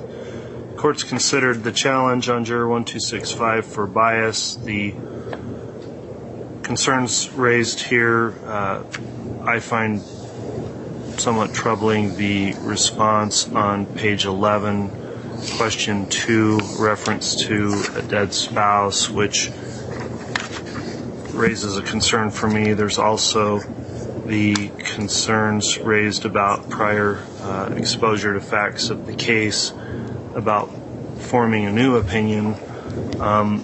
The concern I also have is the juror indicating that he had forgotten things about the case, but is perhaps being reminded about things about the case. And I think it becomes unclear then whether or not, as evidence is presented, more memories may surface that may conflict with what's being seen in actual evidence. Under Idaho Code 19-2019-2, I have to consider whether or not there's some inference that a juror may not be able to act with what they call entire impartiality. And so, exercising caution here, juror 1265 will be excused for cause.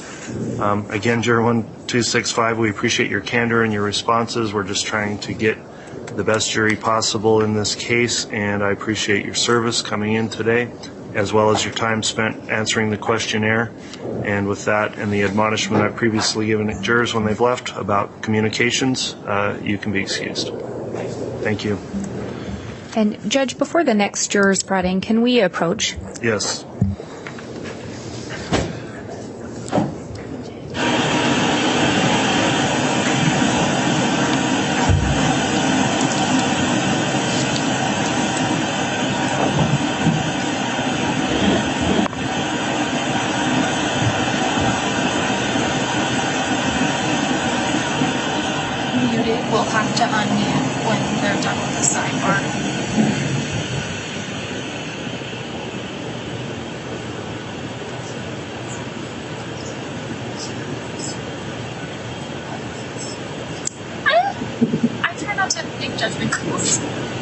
unmute them in the room. When they go back, the judge comes back. Well, unmute it, but if I could have one of you guys go first. I'll ask him to make sure.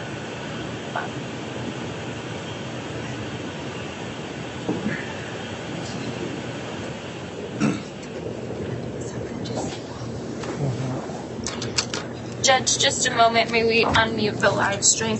Okay, thank you.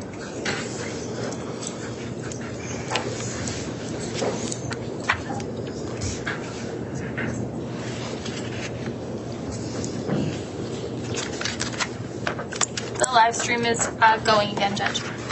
All right, thank you. At this time, I'll just have all of the remaining jurors brought back in as a group.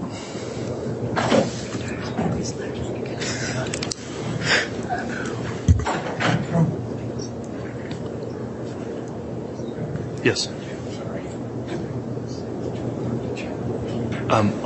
They're coming in with the rest of the group, 1621. So, no, well, I'll just address them now. I don't need to talk to them individually. Okay, thank you.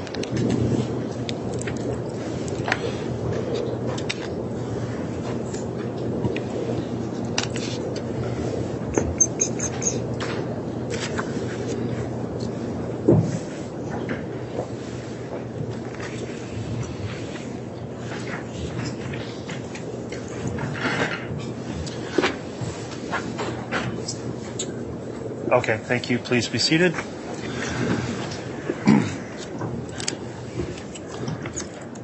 We're back on the record now on CR 2221-1624. We conducted individual voir dire of the jurors in this case. We were going to do that on juror 1621.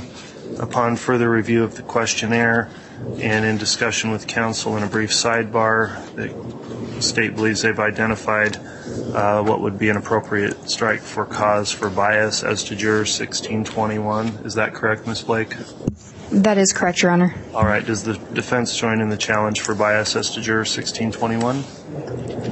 All right. The court did consider the responses in the questionnaire, and also looking at the standard I apply, I do find that there's a risk here that this particular juror may not be able to act with entire impartiality, and for those reasons, I'll find that the cause challenge of 1621 is sustained and juror 1621 will be excused. So for you, juror 1621, I'll just have you remain seated with the other jurors for a moment. You are excused from the case, and as you leave today, again, you're entitled to talk to anyone you want to about your jury service, but respect the feelings and privacy of your fellow jurors. If somebody persists in talking to you and you don't want to talk to them, then please report that to the court.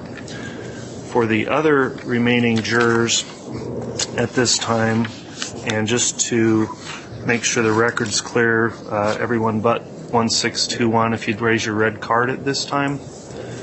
So jurors 1, 4, 6, 5, 1, 5, 3, 5, 1, 6, 2, 8, and 1, 6, 3, 1. You have been passed for cause at this time, which means that you will be required to report again to court for the peremptory challenges, which will be exercised most likely later this week, and perhaps as soon as tomorrow. We'll have the final scheduling worked out as we go. You're instructed to contact the jury commissioner, or they will contact you, and you'll be given instructions as to when you are specifically required to return. We'll provide you with a business card for the jury commissioner so you have their contact information. I'll advise you that while you're waiting to be recalled to court, if you're approached, questioned, followed, or in any other way bothered, please report this to the court immediately upon your return. And also, you'll be required to, again, fill out that affirmation that between now and that time, you do not conduct any sort of investigation in the case, don't look into the case. I realize the case is in the media a lot right now. If you see it come up on your device, on the computer, on the news, please don't watch anything about it so that you can maintain your impartiality that we've worked so hard to ensure you have getting to this point. After you return then, we'll go through the peremptories and you'll be advised at that time whether or not you remain to serve in the case. So I appreciate the service of everyone that's here today, and that will conclude the voir dire of this group of jurors. Is there anything else we need to bring up from the state before we release these jurors? No, Your Honor. Thank you. Anything else from the defense? No, Your Honor. Okay. Thank you, counsel. So I'll please rise for the jury.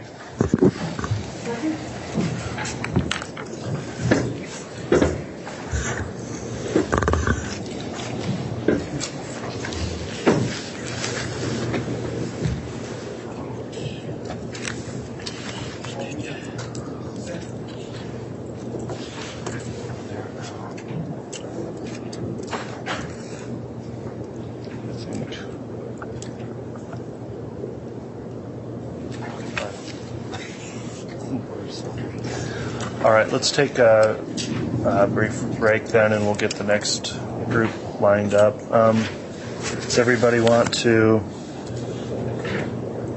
agree on where we're at this point and make sure we're all tracking the number here? Because I think we're getting close to the number 42.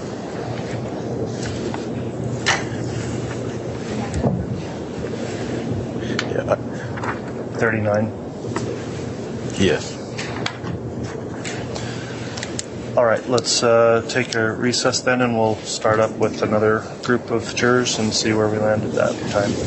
So I'll work with the marshals or bailiffs here to see how long it'll take to get them lined up and ready to go, and try to take a fairly brief recess here if possible.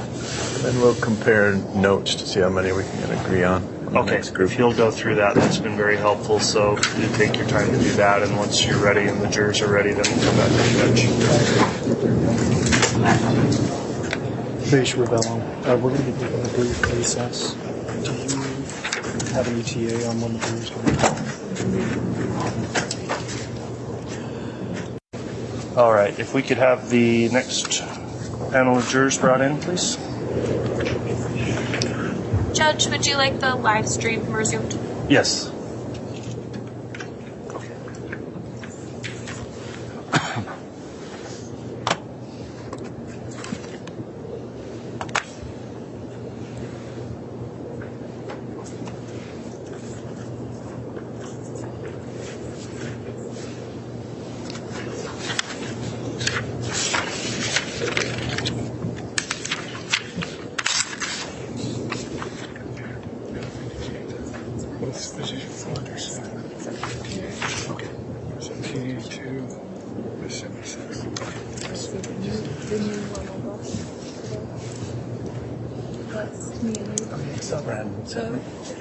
Did you see it? Yeah.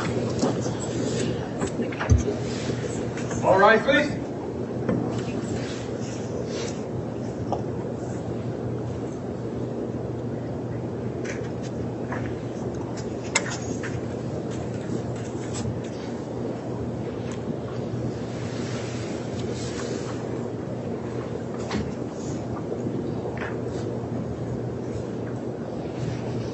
Panel's all present, Your Honor. Okay, thank you. Please be seated.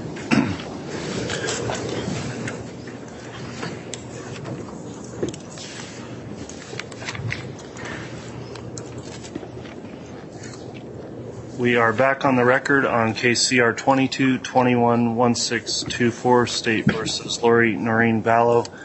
We are conducting voir dire of individual groups of jurors. This is group number 3 for the day, and the jurors have been brought to the courtroom. The court notes that the prosecution is here. The defense also is present in court along with the defendant. And ladies and gentlemen of the jury, you've been returned here after completing your questionnaires for the court to determine whether or not you'll continue in the case or whether there's a challenge to your service based on any bias or hardship. So upon review of the questionnaires the court has conferred with counsel and determined that certain of the jurors today should be excused for cause or for hardship. I'll first indicate that your time you've committed here is certainly welcome, and you've completed your jury service if that's the case.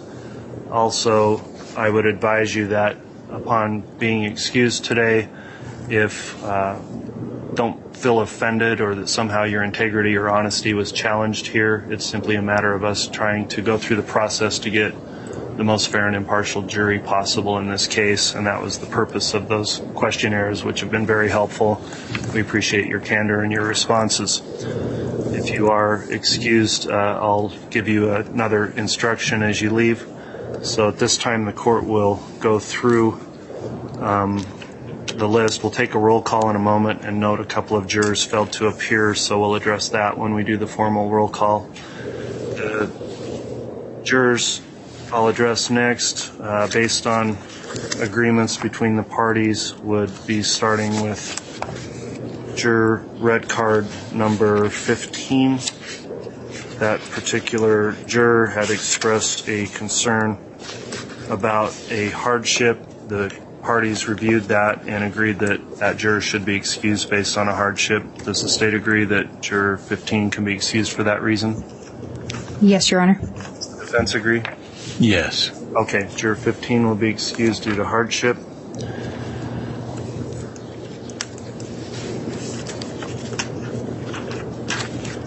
The next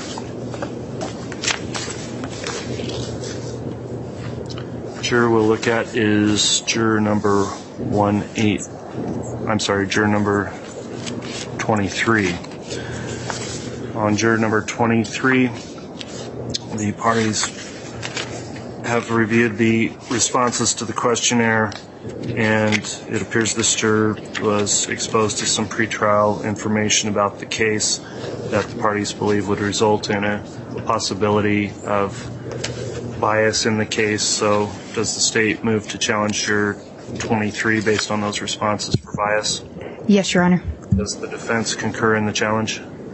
Yes. Okay, the court has reviewed the questionnaire and also consider that juror number 23 should be excused based on bias.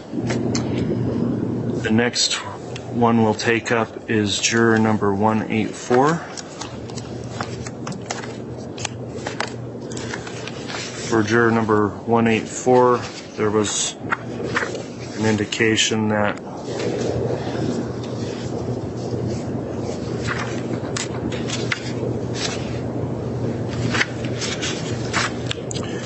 could I have a brief sidebar with counsel as it relates to 184, please?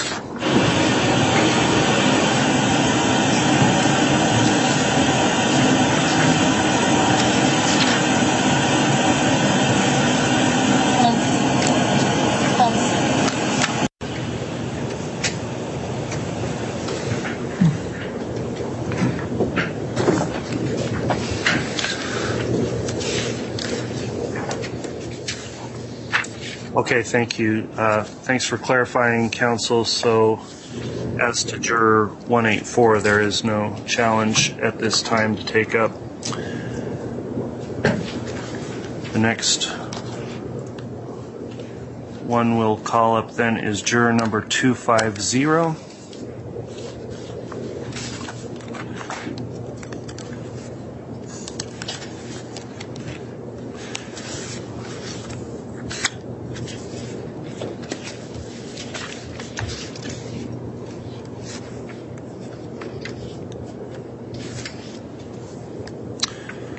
The parties went through the questionnaire of juror 250 and found indications that they believe there may be a bias represented based on the responses. The courts reviewed that questionnaire as well. Does the state raise a challenge on juror 250 for the cause of bias? Yes, Your Honor.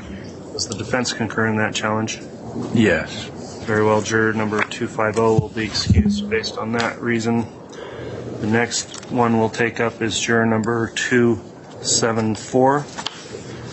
On juror number 274's questionnaire also, the parties indicated a concern about potential bias in the case based on responses and pretrial publicity and exposure to the case.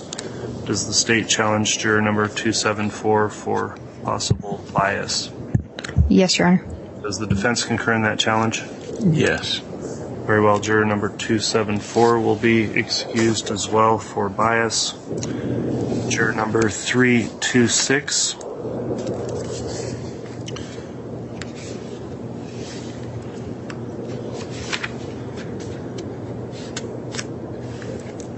Juror number 326 indicated that while they thought they could serve here, there was still some concern the parties raised about whether or not this would create a hardship based on their personal circumstances. Does the state believe juror 326 should be excused due to hardship? Yes, Your Honor. Does the defense agree with that? Yes. Very well. The court's reviewed that questionnaire also and find good cause to find a hardship excuse requiring the excusal of juror 326. And then finally, juror number 389. After review of the responses in the questionnaire, the parties raised a concern regarding a possible bias in the case. And this juror has also seen information about the case indicated in those responses. Does the state believe juror 389 should be excused based on bias? Yes, Your Honor. Does the defense join in the challenge? Yes. Okay. The court concurs also that juror 389 would be excused based on bias. So, ladies and gentlemen of the jury, if I just called your juror number there, going through those questionnaires, jurors number 15, 23, 250, 274, 326, and 389. For each of you again, thank you so much for your time and service and reporting back here, for completing your duties as jurors in this case. If anybody wishes to talk to you about your jury service, you're free to do that. However, please respect the privacy and feelings of your fellow jurors and only discuss your own personal perceptions or feelings about your service here. If somebody wants to talk to you and you don't want to talk to them and they persist over your objections, then please report that to the court. And with that, you do have the sincere thanks of both the court and the counsel for both parties here in your service today, and you can be excused. So I'll have you go with the bailiffs at this time, and then we'll talk to the remaining jurors.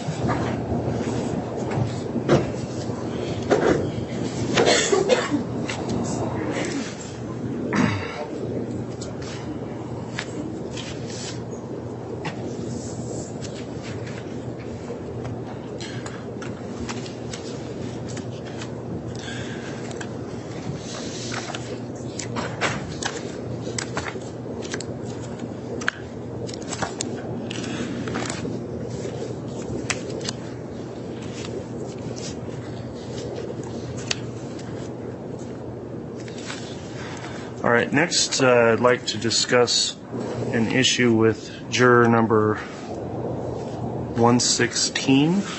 So that's the gentleman, I'm sorry, I won't refer to you. That's just juror 116 in the top right there.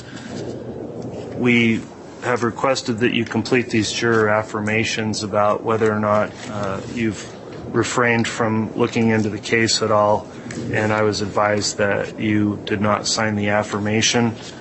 I'd like to question you regarding that. Did you intentionally decline to sign that for some reason? I did, in that section D there, that paragraph D that talks about if someone else has talked to you about it. My wife is a crime junkie, so trying to get away from her when we both work from home is difficult, and trying to tell her to not talk about anything has been difficult for the last week. Okay, and I understand the circumstance. You are not the first juror that's had this situation arise, and this is in particular why we have the juror affirmation. So first, I commend you on your honesty. It's exactly what we want people to do. Let me ask you a couple of follow-up questions. Were these conversations relating to this case since you came in and filled out your questionnaire? Yes, sir. All right. Did she discuss with you some facts and knowledge she had about the case that you didn't previously know? No, but she's looking at the news and telling me how many jurors they selected on Monday. She's like, stop talking to me about this. Okay. So yeah, she's brought things to my attention, unfortunately, when I've asked her not to. Do you think that situation will persist if you're here for 8 weeks serving on this jury? If I'm allowed to go home, yes. Well, I'll allow you to go home. And based on your answers, I do think that you should probably be disqualified from service for that situation. And again, it's not a personal thing. It's just us getting the most fair jury we can to go through the entire trial. Does the state have any objection to excusing Juror 116? Not based on his answers, Your Honor. Okay. Does the defense have any objection to him being excused? No objection. All right. Well, Juror 116, thank you for being honest and for reporting to the court what occurred. You can be excused with the same admonishment about communications I just told the other jurors, and thank you.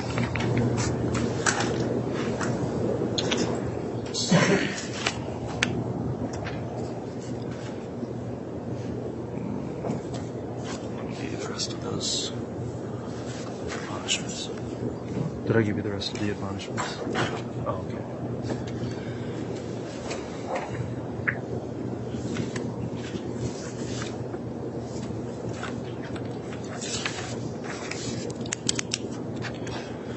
All right, at this time the court will commence with the voir dire of this group. Ladies and gentlemen, thank you for returning. You've all been recalled as prospective jurors in this case.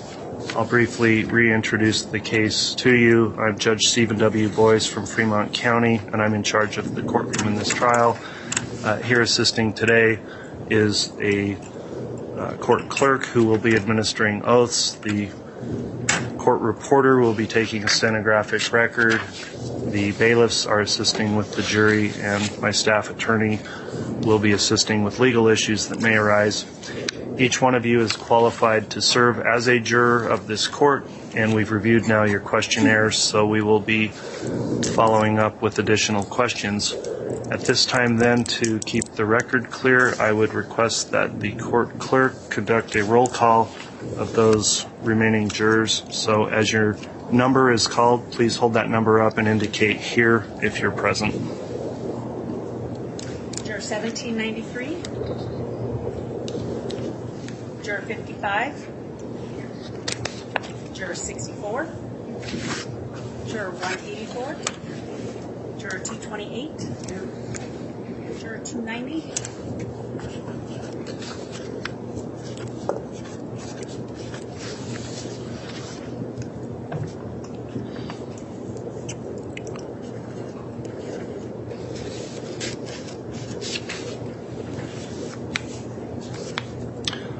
Thank you. At this time, to assist you in understanding and participating in the jury selection process, I'll briefly reintroduce you to the parties and their lawyers at this time and summarize what this case is about. The state has brought this case, the state of Idaho. I'll sometimes refer to them as the prosecution. The state is represented at this trial by Lindsay Blake, who's the prosecutor for Fremont County, and by Rob Wood, who is the prosecutor for Madison County, and by specially appointed prosecutor Rachel Smith. The defendant in this case is Lori Vallow, and she's here represented by her attorneys Jim Archibald and by John Thomas. Thank you, counsel. This case is a criminal matter, which means that the defendant is charged by the state of Idaho with a violation of the law.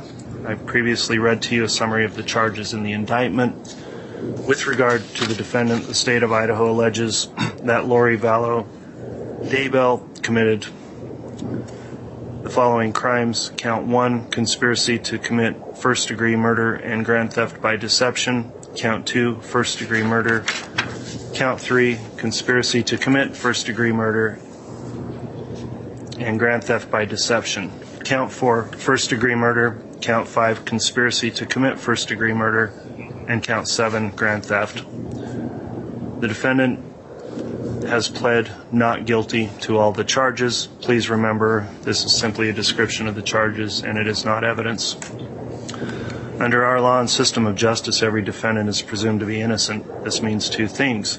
First, the state has the burden of proving the defendant guilty.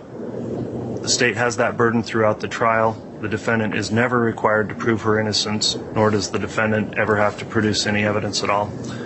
Second, the state must prove the alleged crimes beyond a reasonable doubt. A reasonable doubt is not a mere possible or imaginary doubt. It is a doubt based on reason and common sense. It may arise from a careful and impartial consideration of all the evidence or from a lack of evidence. If, after considering all the evidence, you have a reasonable doubt about the defendant's guilt, you must find the defendant not guilty. I'll next discuss your duty as jurors. Your duty is to determine the facts and then apply the law set forth in the instructions I will later give you to those facts. In this way, you will decide the case. In applying the court's instructions as to the controlling law, you must follow those instructions regardless of your opinion of what the law is, or what the law should be, or what any lawyer may state the law to be. During the course of this trial, including the jury selection process, you are instructed that you are not to discuss this case among yourselves or with anyone else, including through the use of email, text messaging, tweeting, blogging, electronic bulletin boards, or any other form of communication, electronic or otherwise. Do not conduct any personal investigation or look up any information from any source, including the internet. Do not form an opinion as to the merits of the case until after the case has been submitted to you for your determination.